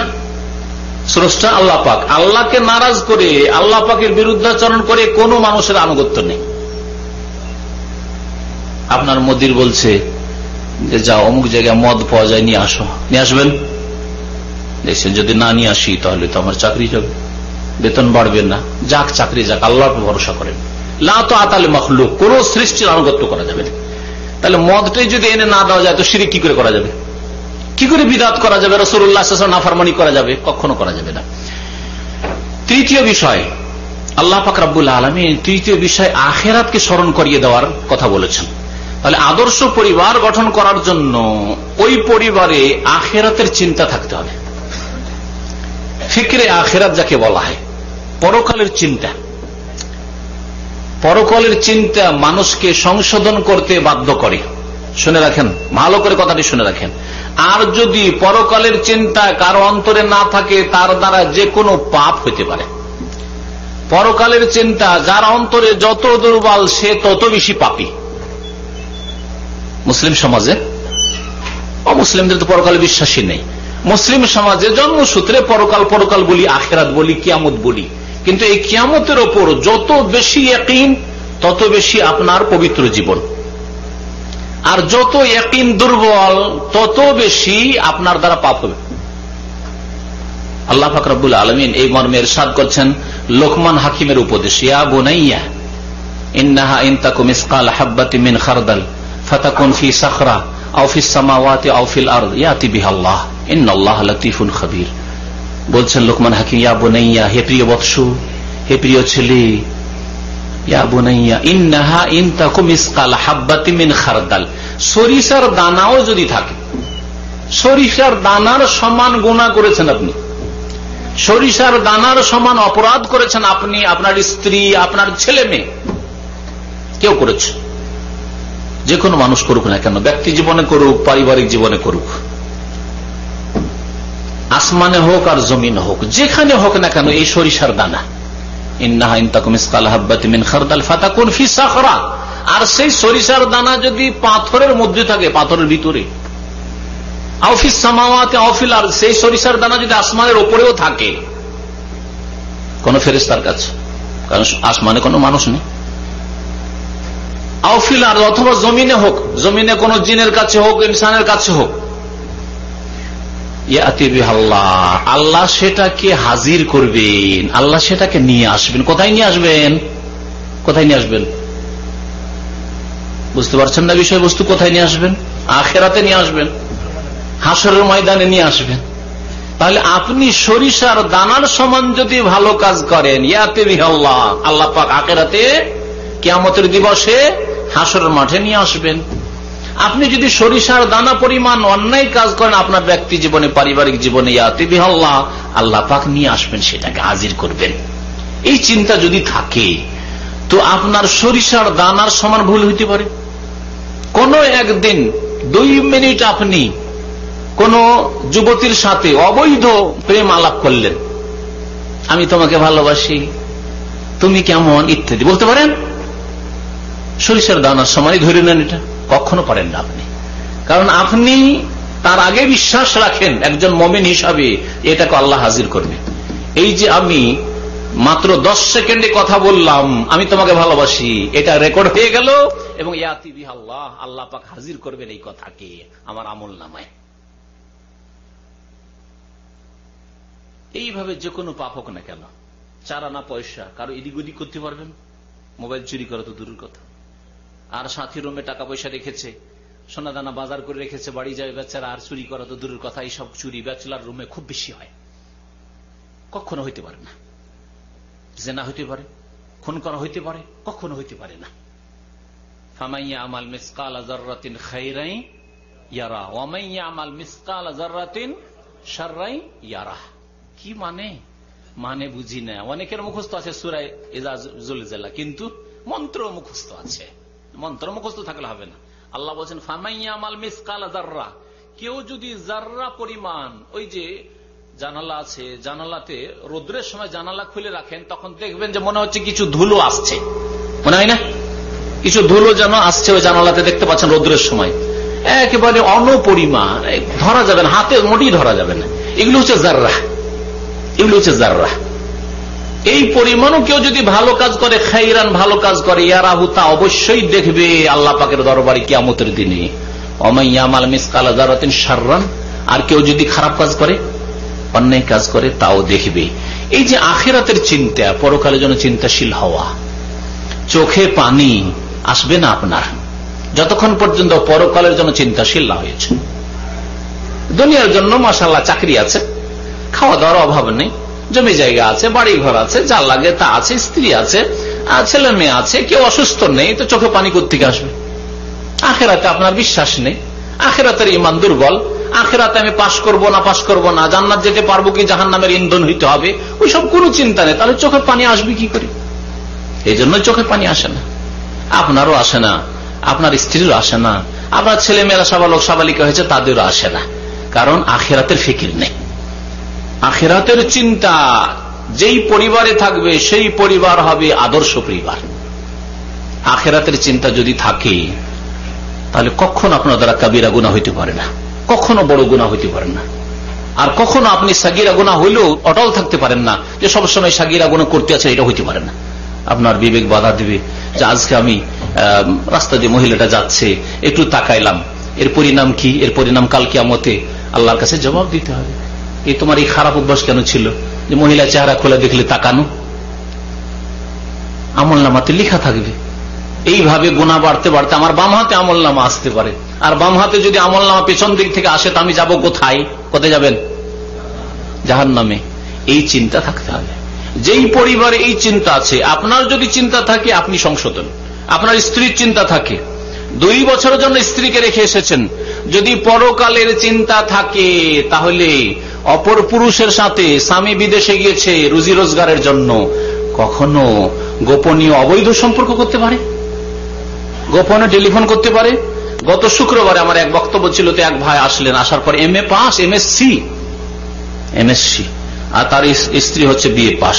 বলছে আমার স্ত্রীকে রাতে 1টার সময় টেলিফোন করি, এখন স্ত্রীকে বাদ দিয়েছি। কেন বাদ দিয়েছেন? পরিচিত আগে থেকে, অনেকদিন পরে সে দেখা, বক্তব্য শুনতে এসছে, বড় একটা প্রোগ্রাম ছিল সেকেন্ড এন্ডিসেল সিটিতে, যে আপনার দাম্মাম থেকে এইদিকে আলহাসার দিকে আসতে। বলছে এই জন্য বাদ দিয়েছি ওকে যে রাত 1টার সময় টেলিফোন করি, 1 ঘন্টা তার টেলিফোন বিজি। রাত 1টার সময় আপনার স্ত্রী টেলিফোন যদি 1 ঘন্টা বিজি থাকে তাহলে আপনি কি ভাববেন বলেন? এটা কেন হইল? এই জন্য হইল যে আপনার স্ত্রীর পরকালের চিন্তা নেই, জবাবদিহির চিন্তা নেই। আপনার চিন্তা আছে কিনা চিন্তা করুন। আপনার স্ত্রী কেমন করে পরকালে চিন্তা হবে তার জন্য আপনি প্রচেষ্টা চালান। আপনার ছেলে মেয়েরা আখিরাতের জন্য চিন্তাশীল হবে এর জন্য আপনি প্রচেষ্টা চালান। এই প্রচেষ্টা আপনাকে চালাতে হবে। এর জন্য যে তদবির আছে সেই তদবিরের ব্যবস্থা করতে হবে আপনাকে, এই হচ্ছে আপনার দায়িত্ব। তো বলছিলাম যে আখিরাতের চিন্তা যেই পরিবারে আছে সেটি হচ্ছে আদর্শ মুসলিম পরিবার। আর যেই পরিবার সুখে খায় দায়, মনে করে যথেষ্ট, কোনো অভাব নেই, যথেষ্ট, আদর্শ পরিবার নয়। আদর্শ পরিবার সেই পরিবার যেই পরিবারে তাওহীদের পরে, মাতা পিতার হকের পরে, আর তার সাথে আখিরাতের চিন্তা আছে। নবী করিম সাল্লাল্লাহু আলাইহি ওয়াসাল্লামের বহু হাদিসে এই জন্য আছে, মান কানা ইউমিনু বিল্লাহি ওয়াল ইয়াউমিল আখির, যে ব্যক্তি আল্লাহর প্রতি ঈমান রাখে আর পরকালের প্রতি ঈমান রাখে, বিশ্বাস রাখে। কারণ মানুষের সংশোধন এই দুটি কথা দ্বারা হইতে পারে। আল্লাহর প্রতি বিশ্বাস আছে, আল্লাহর সামনে হাজির হইতে হবে। আল্লাহ পাক সব দেখে নিলেন, জানলেন আপনার সম্পর্কে, আপনি কি করছেন। আলামি আলাম বি আন্নাল্লাহ ইয়ারা, আল্লাহ পাক বলছেন যে সে কি জানে না যে আল্লাহ দেখছেন। আল্লাহর প্রতি বিশ্বাস আপনাকে সংশোধন করাবে। আর পরকালের চিন্তা যদি ওয়াল ইয়াউমিল আখির, পরকালের চিন্তা থাকে তাহলে সংশোধন করবেন, কখনো পাপের ওপর আপনি থাকবেন না। অবশ্যই ভুল ভ্রান্তি যদি হয়ে গিয়ে থাকে তওবা করে ফিরে আসবেন। এই হচ্ছে সংশোধনের উপায়। যার যত বেশি পরকাল সম্পর্কে ইয়াকিন আছে তত বেশি সে সুন্দর নিজের জীবন গড়তে পারবে, সে সুন্দর পরিবার গঠন করতে পারবে, সে নিজে আদর্শ হইতে পারবে আর আদর্শ পরিবার গঠন করতে পারবে। তো এই 3 নম্বরে যে উপদেশ বলছিলাম যে পরকালের জন্য চিন্তাশীল হইতে হবে আপনাকে, আপনার ছেলে মেয়েদের কি করে চিন্তাশীল হবে তার জন্য আপনাকে ব্যবস্থা দিতে হবে। আপনার স্ত্রীকে পরকাল সম্পর্কে কিতাব দেন পড়ার জন্য, পরকাল সম্পর্কে বক্তব্য দেন শোনার জন্য। আপনার ছেলে মেয়েদের সামনে পরকালের কথা আলোচনা করেন, জান্নাত জাহান্নামের, জান্নাত এবং জান্নাতি এসব বিষয়ে, জাহান্নাম এবং জাহান্নামী তাদের অবস্থার কথা তাদেরকে শিখান, যেভাবে শিখাইতে হয়, যাতে করে তাদের ঈমান মজবুত হয়। পরকাল সম্পর্কে চিন্তাশীল হইতে হবে। 4 নম্বরে আদর্শ পরিবার গঠন করার জন্য পদক্ষেপের কথা এই সূরা লোকমানে আল্লাহ পাক ইরশাদ করেছেন, লোকমান হাকিমের ভাষায়, ইয়া বুনাইয়া আকিমিস সালাহ, হে প্রিয় সন্তান সালাত কায়েম করো, নামাজ কায়েম করো। তাহলে আপনি নিজে নামাজ কায়েম করবেন, আপনার স্ত্রী নামাজ কায়েম করবে, আপনার ছেলে মেয়েরা নামাজ কায়েম করবে। নামাজ কায়েম কেমন করে হবে বাড়িতে, তার জন্য আপনাকে এর নিয়ম তরিকা নবী করিম সাল্লাল্লাহু আলাইহি ওয়াসাল্লাম শিখিয়ে দিয়েছেন। আপনার ছেলের 18 বছর বয়স হয়েছে, তখন বলছেন নামাজ পড়তে, অধিকাংশ ক্ষেত্রে কাজ হবে না, কারণ 18 বছরে আপনার চাইতে ছেলে শক্তিশালী হয়ে গেছে। আর হবে না। তাহলে কি করতে হবে? নবী করিম সাল্লাল্লাহু আলাইহি সাল্লাম বলেছেন, প্রথম কথা নিজের কু আনফুসাকুম, নিজে আদর্শ হইতে হবে আপনার ছেলে মেয়েদের জন্য। আপনি 5 ওয়াক্ত নামাজ পড়ছেন, আপনার ছেলে মেয়েরা দেখছে 5 ওয়াক্ত আমার আব্বা নামাজ পড়ে। মসজিদে ফরজ নামাজ পড়বেন, সব সময় না হইলেও মাঝে মধ্যে সুন্নত গুলি, নফল নামাজগুলি, যে সুন্নত দিনে রাতে 12 রাকাত আছে, বেতর আছে, সেই নামাজগুলিকে বাড়িতে পড়বেন। আপনার ছোট 2 বছর, 3 বছর, 4 বছর, 5 বছরের যেসব ছেলেরা মসজিদে যাওয়ার মতো নাই, এবং মেয়েরা, তারা আপনাকে দেখুক যে আপনি নামাজ পড়ছেন, কেমন ভাবে নামাজ পড়ছেন সেটা দেখুক, আপনার নামাজ পড়ার তরিকা দেখুক, আপনার ধীর স্থিরতা ইতমিনান দেখুক, আপনি প্রশান্তির সাথে নামাজ পড়ছেন, সুন্দর করে নামাজ পড়ছেন, এসব দেখুক। মসজিদ ছাড়াও বাড়িতে এই জন্য নামাজ পড়তে হবে। নবী করিম সাল্লাল্লাহু আলাইহি ওয়াসাল্লাম বলেছেন যে ইজআলু মিন সালাতিকুম ফি বুয়ুতিকুম, তোমাদের কিছু নামাজ তোমাদের বাড়িতে পড়িও, তোমাদের কিছু নামাজ বাড়িতে পড়িও, এই জন্য বলা হয়েছে। একটা তরিকা আদর্শ মুসলিম পরিবার তৈরি করার জন্য 5 ওয়াক্ত নামাজ নিজে পড়ছেন, আর কিছু অংশ ওই সুন্নত নফলগুলি বাড়িতে পড়বেন। আর ছেলে মেয়েদেরকে 7 বছরে নামাজের আদেশ করতে হবে। নবী করিম সাল্লাল্লাহু আলাইহি ওয়াসাল্লামের হাদিস, মুরু আওলাদাকুম বিস-সালাতি ইযা বালাগু 7 সিনিন, তোমাদের ছেলে মেয়েদেরকে নামাজের আদেশ করবে। চলো বাবা নামাজ পড়তে যাই, মেয়েদেরকে বলবেন যে তোমার আম্মার সাথে নামাজ পড়ো, উজু করো, নামাজ পড়েছো, নামাজ পড়ো, স্মরণ করাইতে থাকবেন আপনি। আদেশ করবেন তাদেরকে, ইযা বালাগু 7 সিনিন, 7 বছর বয়স হলে, 7 বছরের কচি, নামাজ ফরজ হওয়া দূরের কথা, অনেক দূরে এখন আছে। সাবালক সাবালিকা না হলে নামাজ ফরজ হয় না। ছেলে মেয়েদেরকে 7 বছরে নবী করিম সাল্লাল্লাহু আলাইহি ওয়াসাল্লাম নামাজের হুকুম করতে বলেছেন। ওয়াদরিবুহুম আলাইহা ইযা বালাগু 7 সিনিন, আর তাদেরকে মার দিবে, বেত্রাঘাত করবে, চাপ সৃষ্টি করে নামাজ পড়াবে যখন তাদের বয়স কত হয়ে যাবে? 10 বছর হয়ে যাবে। এখন আপনি আপনার হিসাব করুন, আমি আমার হিসাব করি, প্রত্যেকে নিজের হিসাব করুন যে আদর্শ পরিবার কেমন করে গঠন করবেন। আপনার ছেলের বয়স, আপনার মেয়ের বয়স 10 বছর হয়েছে, নামাজ পড়তে বলেন, তারা নামাজ পড়ে, নামাজের শিক্ষা দিয়েছেন। আচ্ছা, নামাজ যে পড়তে বলবেন, ও কি নামাজ মানে এক্সারসাইজ, শুধু দাঁড়াইলো, ঝুঁকলো, রুকু করলো, সেজদায় গেল, ব্যাস? তার আগে কিছু শিখতে হবে। তাহলে ওই ছেলে যাকে 7 বছরের নামাজ পড়তে বলছেন, তাকে সূরা ফাতিহা মুখস্থ করাতে হবে, তাকে সানা মুখস্থ করাতে হবে, তাকবীরে তাহরিমা দিয়ে নামাজ শুরু হয়, সালামে নামাজ শেষ হয়, শিখাতে হবে, তাকে শিখাতে হবে। তার সাথে 2, 4, 5টি 10টি সূরা মুখস্থ করাতে, ছোট ছোট সূরাগুলি, তাকে আত্তাহিয়াত মুখস্থ করাতে হবে, তাকে দুরুদ ইব্রাহিমি মুখস্থ করাতে হবে, দোয়ায়ে মাসুরা মুখস্থ করাতে হবে, রুকু সাজদার তাসবিহ মুখস্থ করাতে হবে। 7 বছরের ছেলেকে তাহলে সুবহান রাব্বিয়াল আযীম, সুবহান রাব্বিয়াল আলা, এসব মুখস্থ করাতে হবে। আদর্শ পরিবার চান, আর যদি সেই রাস্তায় না চলেন তাহলে হবে না। এই জন্য আরবি এক কবি বলেছেন যে তারজুন নাজাতা ওয়া লাম তাসলুক মাসালিকাহা, মুক্তি চাও, আদর্শ পরিবার চাও, জান্নাতে যেতে চাও, সবাই বড় উচ্চ আকাঙ্ক্ষা তো রাখো, ওয়ালাম তাসলুক মাসালিকাহা, কিন্তু সেই পথে তো চলতে চাও না, সেই রাস্তায় তো চলতে চাও না। শুনে রাখো, যদি নাজাত চাও, নিজের পরিবারে, নিজের স্ত্রী, নিজের ছেলে মেয়েদের, আর সেই রাস্তায়, সেই পথে যদি না চলো, মুখে শুধু আশায় যদি আকাঙ্ক্ষায় থাকে, ইন্নাস সাফিনাতা লা তাজরি আলাল ইয়াবাসি, পানি জাহাজ যদি মরুভূমিতে শুকনো জায়গায় রেখে দেওয়া হয় তাহলে চলবে? চলবে না। তার পানি জাহাজকে কোথায় চালাতে হবে? পানিতে চালাতে হবে। আর যতটা পানির প্রয়োজন ততটা গভীর পানি হইতে হবে, তাহলে পানি জাহাজ চলবে। আধা হাত পানি আছে আর পানি জাহাজ চলবে? তাও চলবে না। তাহলে বোঝা গেল যে আপনি যদি আপনার মুক্তি চান, আপনার স্ত্রীর মুক্তি চান, আপনার ছেলে মেয়েদের কল্যাণ চান, যে সকলকে নিয়ে জান্নাতে যাব, আমি আদর্শ পরিবার গঠন করব, তাহলে সেই রাস্তায় চলতে হবে। আপনার যে কিস্তিটা আছে, আপনার যে জলজাহাজ আছে, সেটাকে পানিতে নামাইতে হবে, পানিতে নামাতে হবে। আল্লাহ পাক যেন আমাদেরকে তৌফিক দান করেন। তো বলছিলাম যে আকিমিস সালাহ, নামাজ কায়েম করার যে তরিকা বললাম, যে নামাজের দোয়া সূরা মুখস্থ করাইতে হবে, নামাজ 7 বছর থেকে আদেশ করতে হবে, 10 বছরে চাপ সৃষ্টি করে নামাজ পড়াইতে হবে মার দিয়ে, কিন্তু 10 বছরও ফরজ হয় না। যতক্ষণ পর্যন্ত সাবালক সাবালিকা না হয়েছে ততক্ষণ ছেলে মেয়েদের নামাজ ফরজ হয় না, শুনে রাখবেন।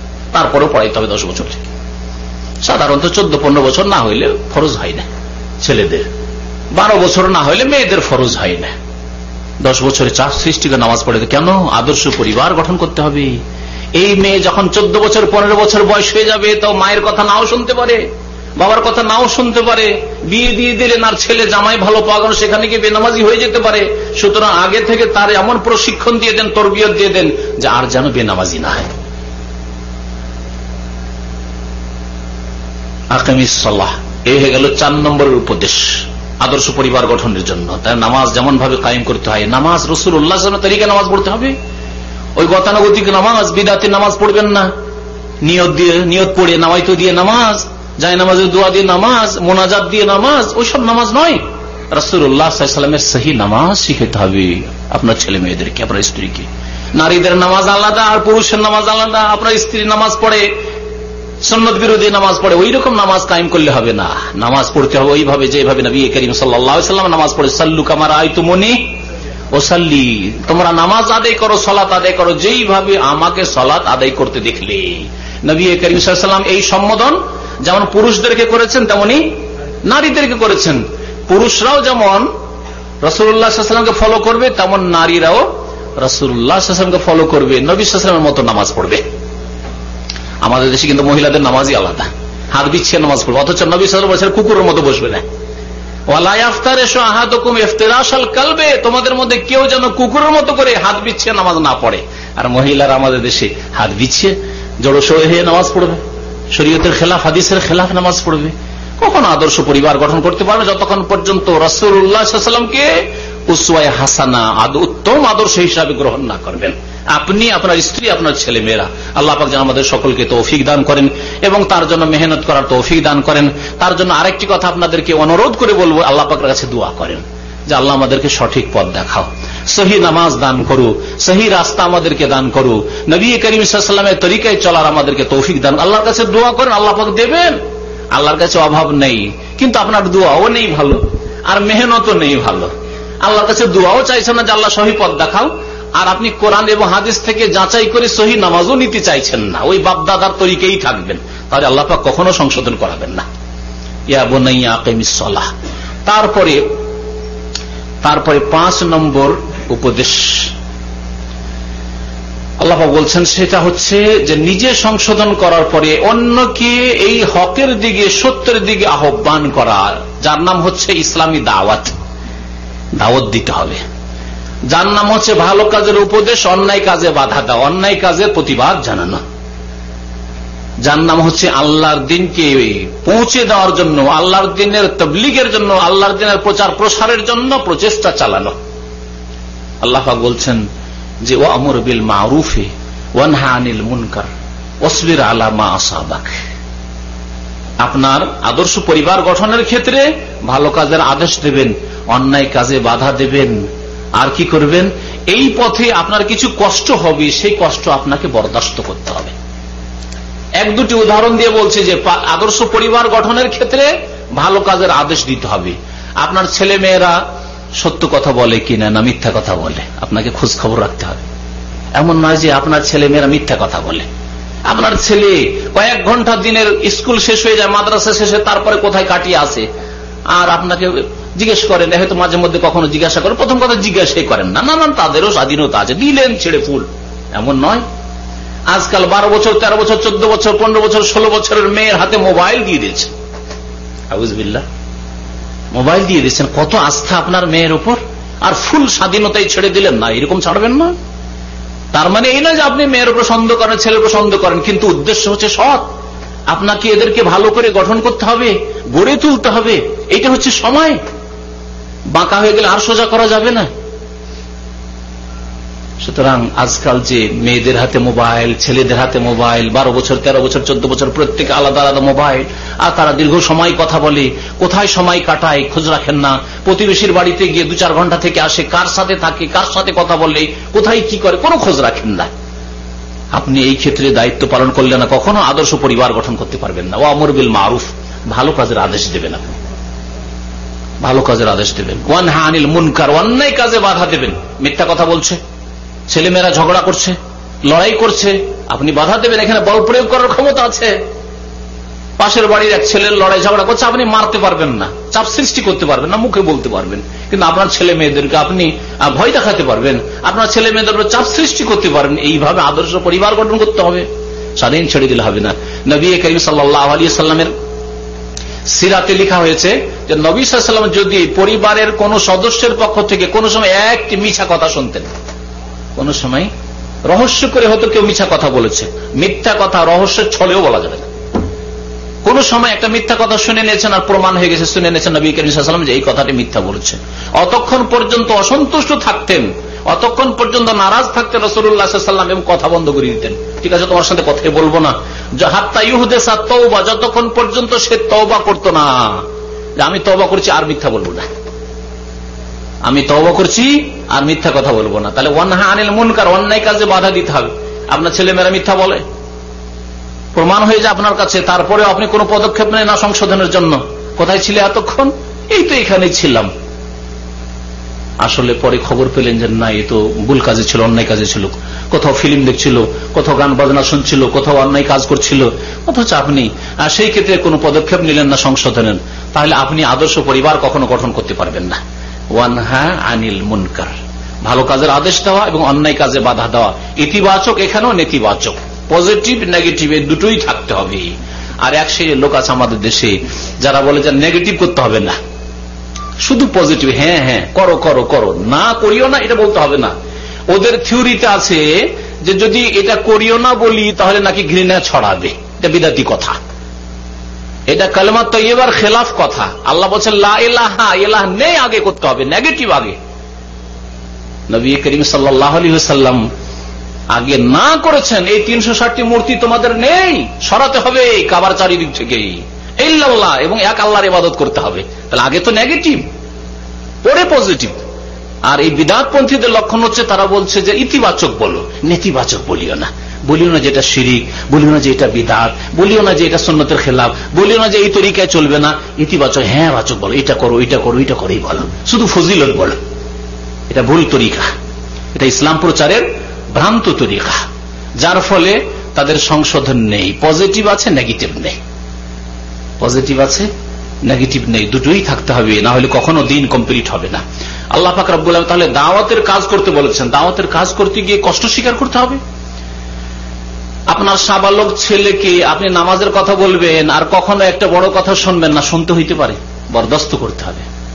আপনার স্ত্রীকে আপনি পর্দা করতে বলবেন আর খারাপ পরিবেশ থেকে উঠিয়ে নিয়ে এসেছিলেন, ভালো পরিবার থেকে উঠিয়ে নিয়ে আসেননি, বেহাবে পর্দা বাড়ি থেকে আপনি বিয়ে করে নিয়ে এসেছেন, তাহলে কখনো একটি হয়তো কথা এমন শুনবেন যেটা কটু কথা, যেটা আপনার অপছন্দনীয় লাগবে। ওয়াসবির আলা মা আসাবাক, যা কিছু কষ্ট হবে তার উপর ধৈর্য ধারণ করবে। এমন না যে মারপিট লাগিয়ে দিলেন আর হাত পা ভেঙে দেবো, হ্যাঁ না, ওই রকম না, ধৈর্য ধারণ করতে হবে। আল্লাহ পাক ধৈর্য ধারণ করতে বলেছেন। দাওয়াতের ক্ষেত্রে নিজের পরিবার হোক অথবা অন্য ক্ষেত্রে হোক ধৈর্য ধারণ করতে হবে। এই জন্য সূরা আসরে আল্লাহ পাক কি বলছেন? ওয়াতাওয়াসাউ বিল হাক্কি ওয়াতাওয়াসাউ বিস সাবরি, হক কথার প্রচার করবেন এবং এই ক্ষেত্রে ওয়াতাওয়াসাউ বিস সাবর, নিজেও ধৈর্য ধারণ করবেন, অন্যকে ধৈর্য ধারণ করতে বলবেন।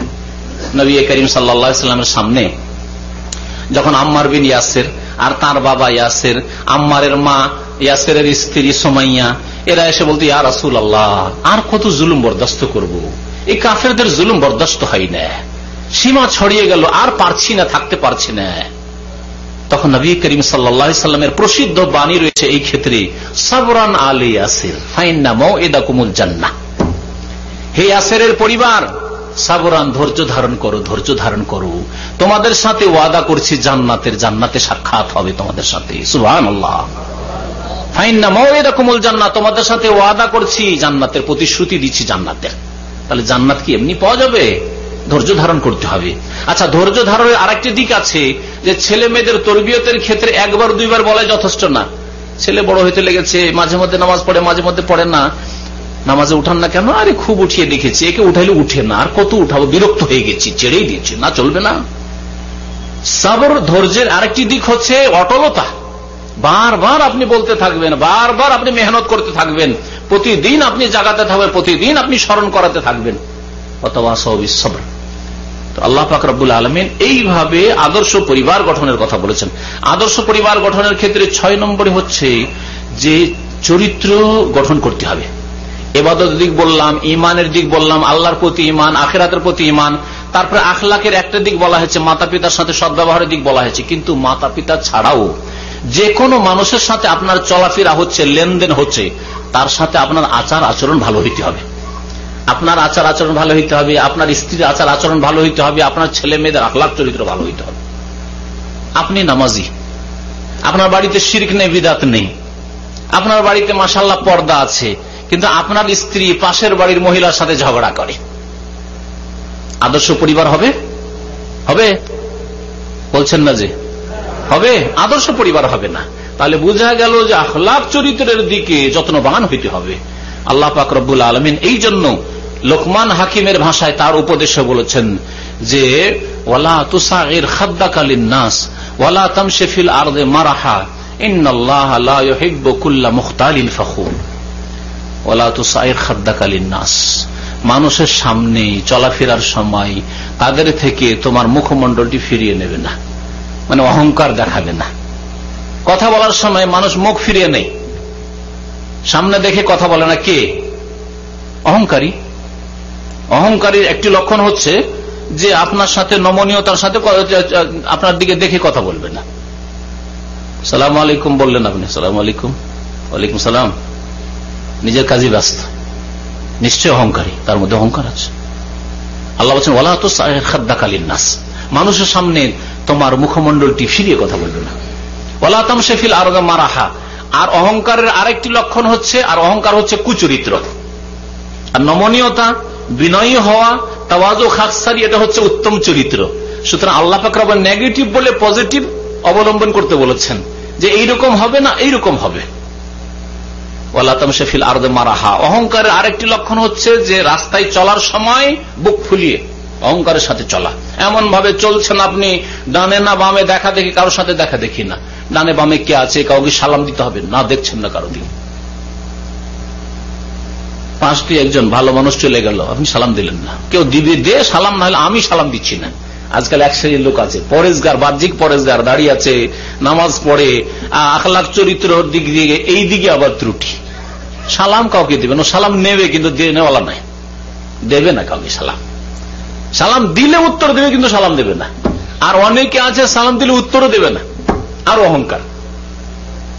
নবী করিম সাল্লাল্লাহু আলাইহি ওয়াসাল্লাম বলেছেন আল বাদিউ বিস সালাম বারিউম মিনাল কিবর, যেই ব্যক্তি সালাম আরম্ভ করতে পারে, যে আগে সালাম দিতে পারে, সেই ব্যক্তি অহংকার মুক্ত।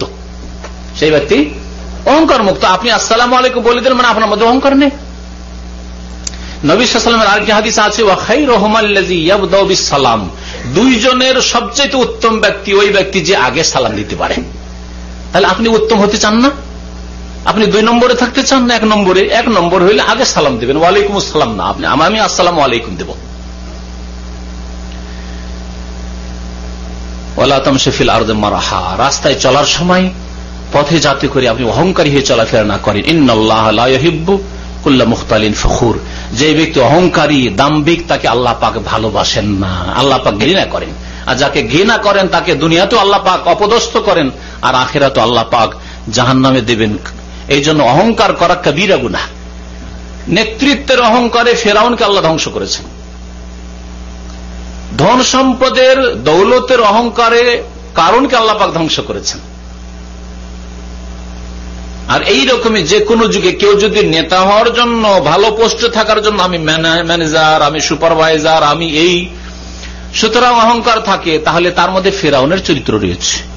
আর যদি কারো কাছে টাকা পয়সা বেশি আছে, জমি জায়গার মালিক বেশি, বাড়ি গাড়ি রয়েছে, সেই জন্য অহংকার করে, তার মধ্যে কারণের চরিত্র আছে। কোনটা চান? কোনটাই চাইবেন না, চাইবেন না ইনশাআল্লাহ। আদর্শ পরিবার যদি গঠন করতে হয় তাহলে কোনটি চাইবেন না আপনি। ইন্নাল্লাহা লা ইউহিব্বু কুল্লা মুখতালিন ফখুর। আল্লাহ পাক রব্বুল আলামিন কি বলছেন? তারপর ওয়াকসিদ ফি মাশিক, চলার সময় তুমি মধ্যপন্থা অবলম্বন করবে। মধ্যপন্থা আল্লাহ পাক এর জন্য অবলম্বন করতে বলছেন, এমন খুঁড়িয়ে খুঁড়িয়ে চলবেন না যাতে মানুষ মনে করে লোকটি রোগী নাকি। আপনি রোগা নন অথচ রোগা মনে হচ্ছে, এইরকম চলাফেরা করবেন না, না হলে আপনাকে ভিক্ষুক মনে করবে, যে বেচারা হয়তো ভিক্ষুক।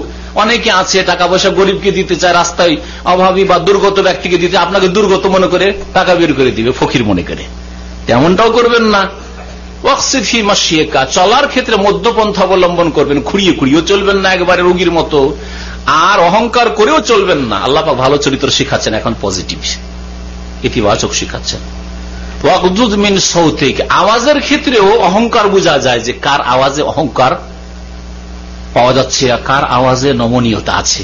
আল্লাহ পাক বলেছেন ওয়াগদুদ মিন সাউতিক, তোমার আওয়াজটাকে একটু নিচু করো।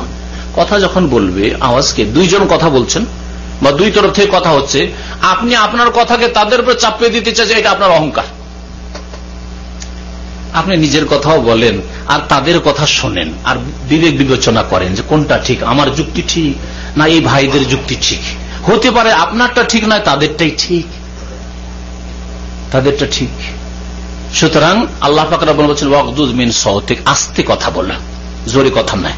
জোরে কথা বলা, অহংকারের সাথে কথা বলা, আমার কথা জোরে হইতে হবে, আমার কথা মানতে হবে, আমারটাই ঠিক, এটা অহংকারের পরিচয়। আল্লাহ পাক নিষেধ করেছেন ইন্না আনকারাল আসওয়াতি লাসাউতুল হামির, সবচাইতে জঘন্য আওয়াজ হচ্ছে কার আওয়াজ? আল্লাহ বলেছেন লাসাউতুল হামির, গাধার আওয়াজ। সুতরাং আপনি যদি কর্কশ ভাষী হন, আপনি যদি চিৎকার করে চিল্লে কথা বলেন, আপনার কথাকে অন্যের উপর চাপিয়ে দেওয়ার চেষ্টা করেন, তো আপনার মধ্যে গাধার মতো গুণ আছে, লাসাউতুল হামির। আল্লাহ পাক বলছেন এইভাবে আদর্শ পরিবার গঠন করতে হবে। স্বামী স্ত্রীর জীবনে এই কথাগুলিকে ফিট করেন দেখি। ঠিক আছে, আপনার স্ত্রীর মালিক আপনি, আর রিজালু কাওয়ামুন আলান নিসা, কিন্তু আপনি সবসময় চিল্লে কথা বলবেন আর আপনার স্ত্রীর কথা একেবারে নিচে থাকতে হবে। হতে পারে অনেক সময় আপনার স্ত্রী যে যুক্তি পেশ করছে সেটাই হচ্ছে যুক্তিযুক্ত, আর আপনার যে কথা সেটা অসঙ্গত কথা, আপনার কথা যুক্তিসঙ্গত নয়, আপনার কথায় পরিবারের ক্ষতি আছে, আপনার কথাতে এর পরিণাম ভালো নয়। হয়তো আপনি চিন্তা করেন, কিন্তু আপনার কথাকে যদি চাপিয়ে দেওয়ার চেষ্টা করেন সব সময়, তো এটা আপনার ভালো হবে না।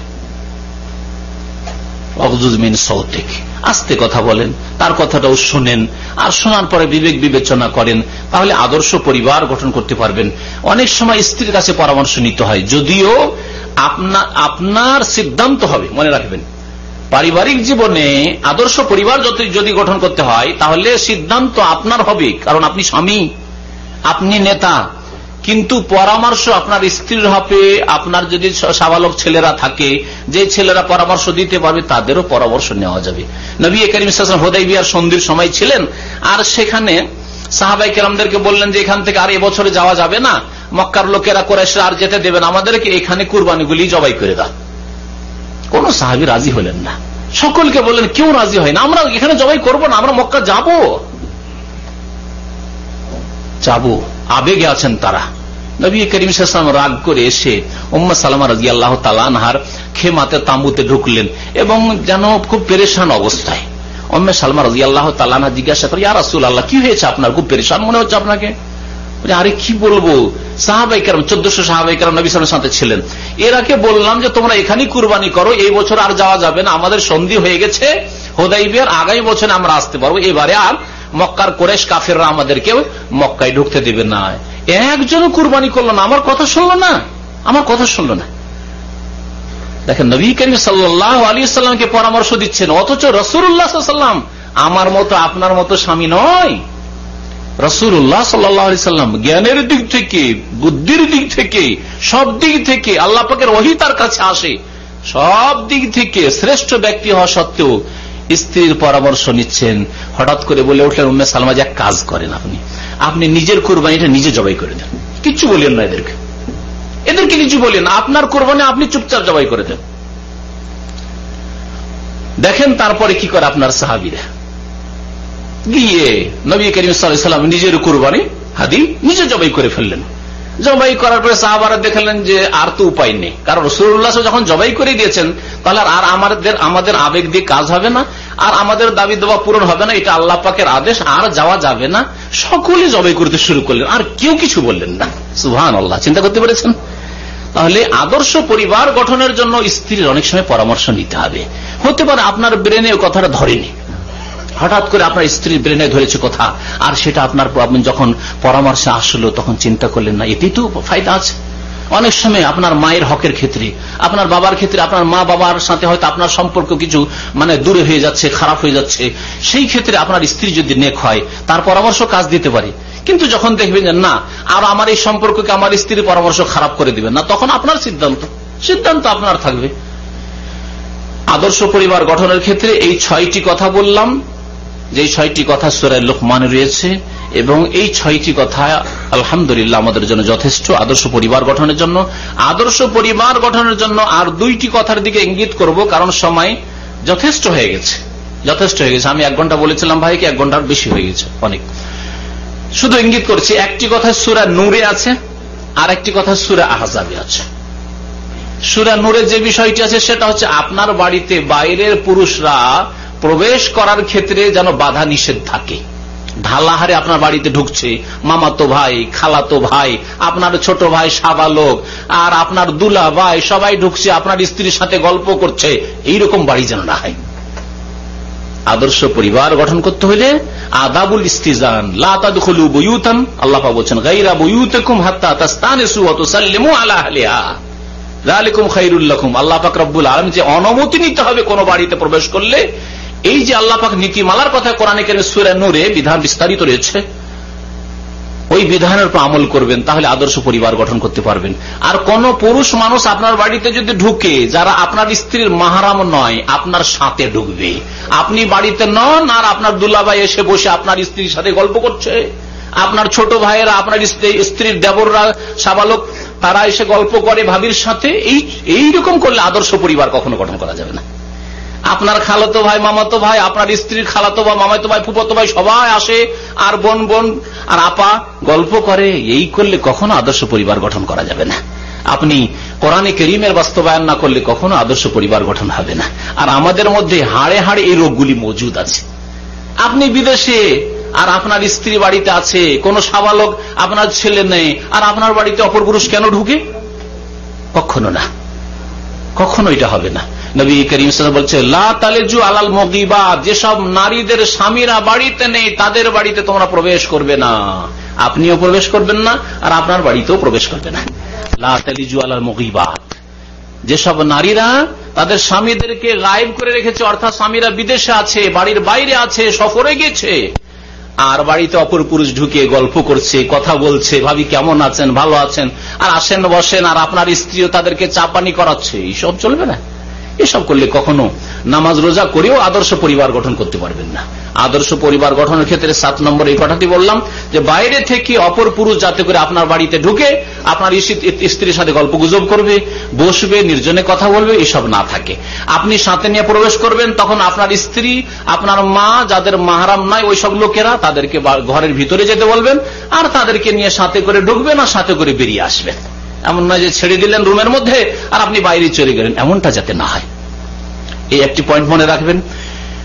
আর আরেকটি হচ্ছে 8 নম্বরে, সেটা হচ্ছে সূরা আহজাবে আছে, আপনার স্ত্রী, আপনার সাবালিকা মেয়েরা আছে, তারা যখন বাইরে বেরোবে হিজাব ছাড়া, পর্দা ছাড়া যেন না বের হয়, পর্দা ছাড়া যেন না বের হয়। আর খুব বেশি যেন বাইরে যাওয়া তাদের অভ্যাস না হয়ে যায়, প্রয়োজন না হলে বাইরে যাবে না। আল্লাহ পাক কোরআনে কারীমে সূরা আহজাব বলেছেন ওয়াকারনা ফি বুয়ুতিকুন্না, এই বিধানের উপর আমল করতে হবে, তাহলে আদর্শ পরিবার গঠন হবে। আল্লাহ পাক মহিলাদেরকে সম্বোধন করে বলছেন যে তোমরা বাড়িতে অবস্থান করো, তাহলে নারীদের আসল স্থান হচ্ছে বাড়ি, আর পুরুষদের আসল স্থান হচ্ছে বাইরে, যে তোমরা রুজি রোজগার করো বাইরে গিয়ে। ওয়াকারনা ফি বুয়ুতিকুন্না ওয়ালা তাবাররাজনা তাবাররুজাল জাহিলিয়াতিল উলা, আর জাহিলিয়াতের যুগে বেহায়া বেপরদা হয়ে নারীরা যেমন রাস্তা রাস্তায় ঘুরে বেড়াতো, মিছিল করতো, আর এই করতো সেই করতো, সেসব করিও না। পশ্চিমা জাহিলিয়াতের যুগে মহিলারা মিছিল করে, আজকে মুসলিম দেশেও মহিলারা আগে আগে মিছিলে। ওয়ালা তাবাররাজনা তাবাররুজাল জাহিলিয়াতিল উলা, কখনো আদর্শ পরিবার গঠন হবে না, কখনো আদর্শ মুসলিম দেশ তৈরি হবে না, কখনো আদর্শ সমাজ তৈরি হবে না, মুসলিম সমাজ তৈরি হবে না, কখনো তৈরি হবে না। পুরুষদের চাইতে মহিলাদের চাকরি বেশি দেশে, তাহলে কখনো সেখানে আদর্শ সমাজ গঠিত হবে না। এই মহিলাদের জায়গায় যদি পুরুষরা কাজ করতো, চাকরি করতো, এক একটি পরিবার তারা সামলাতো, বেকার সমস্যা দূর হয়ে যেত। আমি তো বলি এই কথা যে নারীদের চাকরির প্রয়োজনটা কি আছে। প্রত্যেক নারীর দায়িত্বশীল একজন আছে, তার স্বামীকে ভরণ পোষণ দিতে হবে, তার বাবাকে ভরণ পোষণ দিতে হবে। কিন্তু হাজার হাজার লক্ষ লক্ষ ছেলে যুবকরা বেকার হয়ে রয়েছে, BA পাশ করে তারা চাকরি পাচ্ছে না, আর মহিলাদের চাকরি বেশি। কি করে বেকার সমস্যার সমাধান হবে? আল্লাহ পাকের আযাব, আল্লাহ পাকের আযাব এগুলি। আদর্শ পরিবার গঠন করলে তারপরে বাড়িতে ছেলে মেয়ে আছে, ওদের দেখাশোনা কি করে? আপনি এক চাকরিতে গিয়েছেন বা ব্যবসাতে দোকানে, আর আপনার স্ত্রীও চাকরি করে বেড়ায়, তাহলে আপনার ছেলে মেয়েগুলো কি হবে? এদের লালন পালন কি করে হবে? এদের আদর্শ মুসলিমেরা কি করে হবে? আর এদের আদর্শ পরিবার কি করে গঠন হবে? কে করবে? কাজের মেয়ের হাতে ছেড়ে দিয়ে চলে গেছেন, অথবা কোথাও দিয়ে চলে গেছেন, এইভাবে কাজ হয়? এইভাবে আর ছেলে মেয়ে মানুষ হয়? যার ফলে ছেলে মেয়েরা আদর্শ মুসলিম তৈরি হয় না, আর আদর্শ পরিবারও তৈরি হয় না। স্বামী স্ত্রী দুজনে চাকরি করব, কখনো শান্তি হবেন না, আর কখনো আদর্শ পরিবার তৈরি হবে না। তো বলছিলাম যে কথা, যে প্রথম কথা, মহিলারা বাড়ির বাইরে যাবে না যদি প্রয়োজন না থাকে, আর প্রয়োজন হলে যাবে, কিন্তু প্রয়োজনের তাগিদে যাবে, আর পর্দার সাথে যাবে। আর দূরে যদি যেতে হয়, এক শহর থেকে অন্য শহর যেতে হয়, তাহলে বিনা মাহরামে যাবে না। এমন নয় যে ঢাকা থেকে চিটাগাং, ঢাকা থেকে দিনাজপুর, ঢাকা থেকে রাজশাহী নাইট কোচে চাপিয়ে দিলেন, বা দিনে সকালে চাপিয়ে দিলেন, 4 ঘন্টা পরে নামবে এক শহর থেকে আরেক শহর। আর একা মহিলা সফর করে, ঢাকা ইউনিভার্সিটিতে পড়াশোনা করে, আর গ্রামের বাড়ি হচ্ছে কোথায় 200-400 কিলোমিটার, সেখানে চলে যায় একাই। এইভাবেই তো ধর্ষিতা হচ্ছে। আদর্শ পরিবার কখনো গঠন হবে না।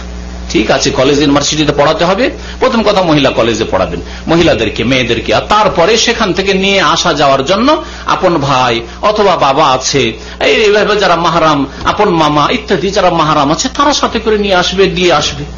তাহলে আদর্শ পরিবার গঠন হবে। যেই কথাগুলি সূরা আহজাবে রয়েছে, আল্লাহ পাক রব্বুল আলামিন যেন আমাদেরকে নেক আমলের তৌফিক দান করেন। আল্লাহ পাক রব্বুল আলামিন যেন আমাদের গুনাহ খাতা মাফ করে দেন। আল্লাহ পাক আমাদের ব্যক্তি জীবনকে যেন আদর্শ মুসলিম জীবন করে গড়ে তোলার তৌফিক দান করেন, এবং আল্লাহ পাক রব্বুল আমাদেরকে যেন আদর্শ পরিবার গঠনের তৌফিক দান করেন। আমাদেরকে আদর্শ সমাজ গঠনে আল্লাহ পাক যেন তৌফিক দান করেন। আমাদেরকে আদর্শ অর্থনীতি, ইসলামিক অর্থনীতি গঠন করার জন্য আল্লাহ পাক তৌফিক দান করেন। আল্লাহ পাক আমাদেরকে আদর্শ মুসলিম দেশ গঠন করার জন্য তৌফিক দান করেন। আল্লাহ পাক রব্বুল আলামিন আমাদের ভুল ভ্রান্তি যেন দূর করে দেন, সংশোধন করার জন্য তৌফিক দান করেন। আল্লাহ পাক আমাদেরকে তার প্রতি ঈমানকে মজবুত যেন করে দেন, আখিরাতের প্রতি ঈমানকে আল্লাহ পাক রব্বুল আলামিন যেন মজবুত করে দেন। আল্লাহ পাক রব্বুল আলামিন আমাদেরকে যেন 5 ওয়াক্ত নামাজ কায়েম করার তৌফিক দান করেন। আল্লাহ পাক আমাদের স্ত্রীদেরকে পর্দা করার যেন তৌফিক দান করেন, তাদেরকে তাদের ইজ্জতের হেফাজতের যেন তৌফিক দান করেন। আল্লাহ পাক আমাদেরকে যেন দুনিয়াতেও সুখে রাখেন, আর পরকালেও আল্লাহ পাক যেন সুখে রাখেন, আর আমাদেরকে জাহান্নামের আযাব থেকে যেন রক্ষা করেন।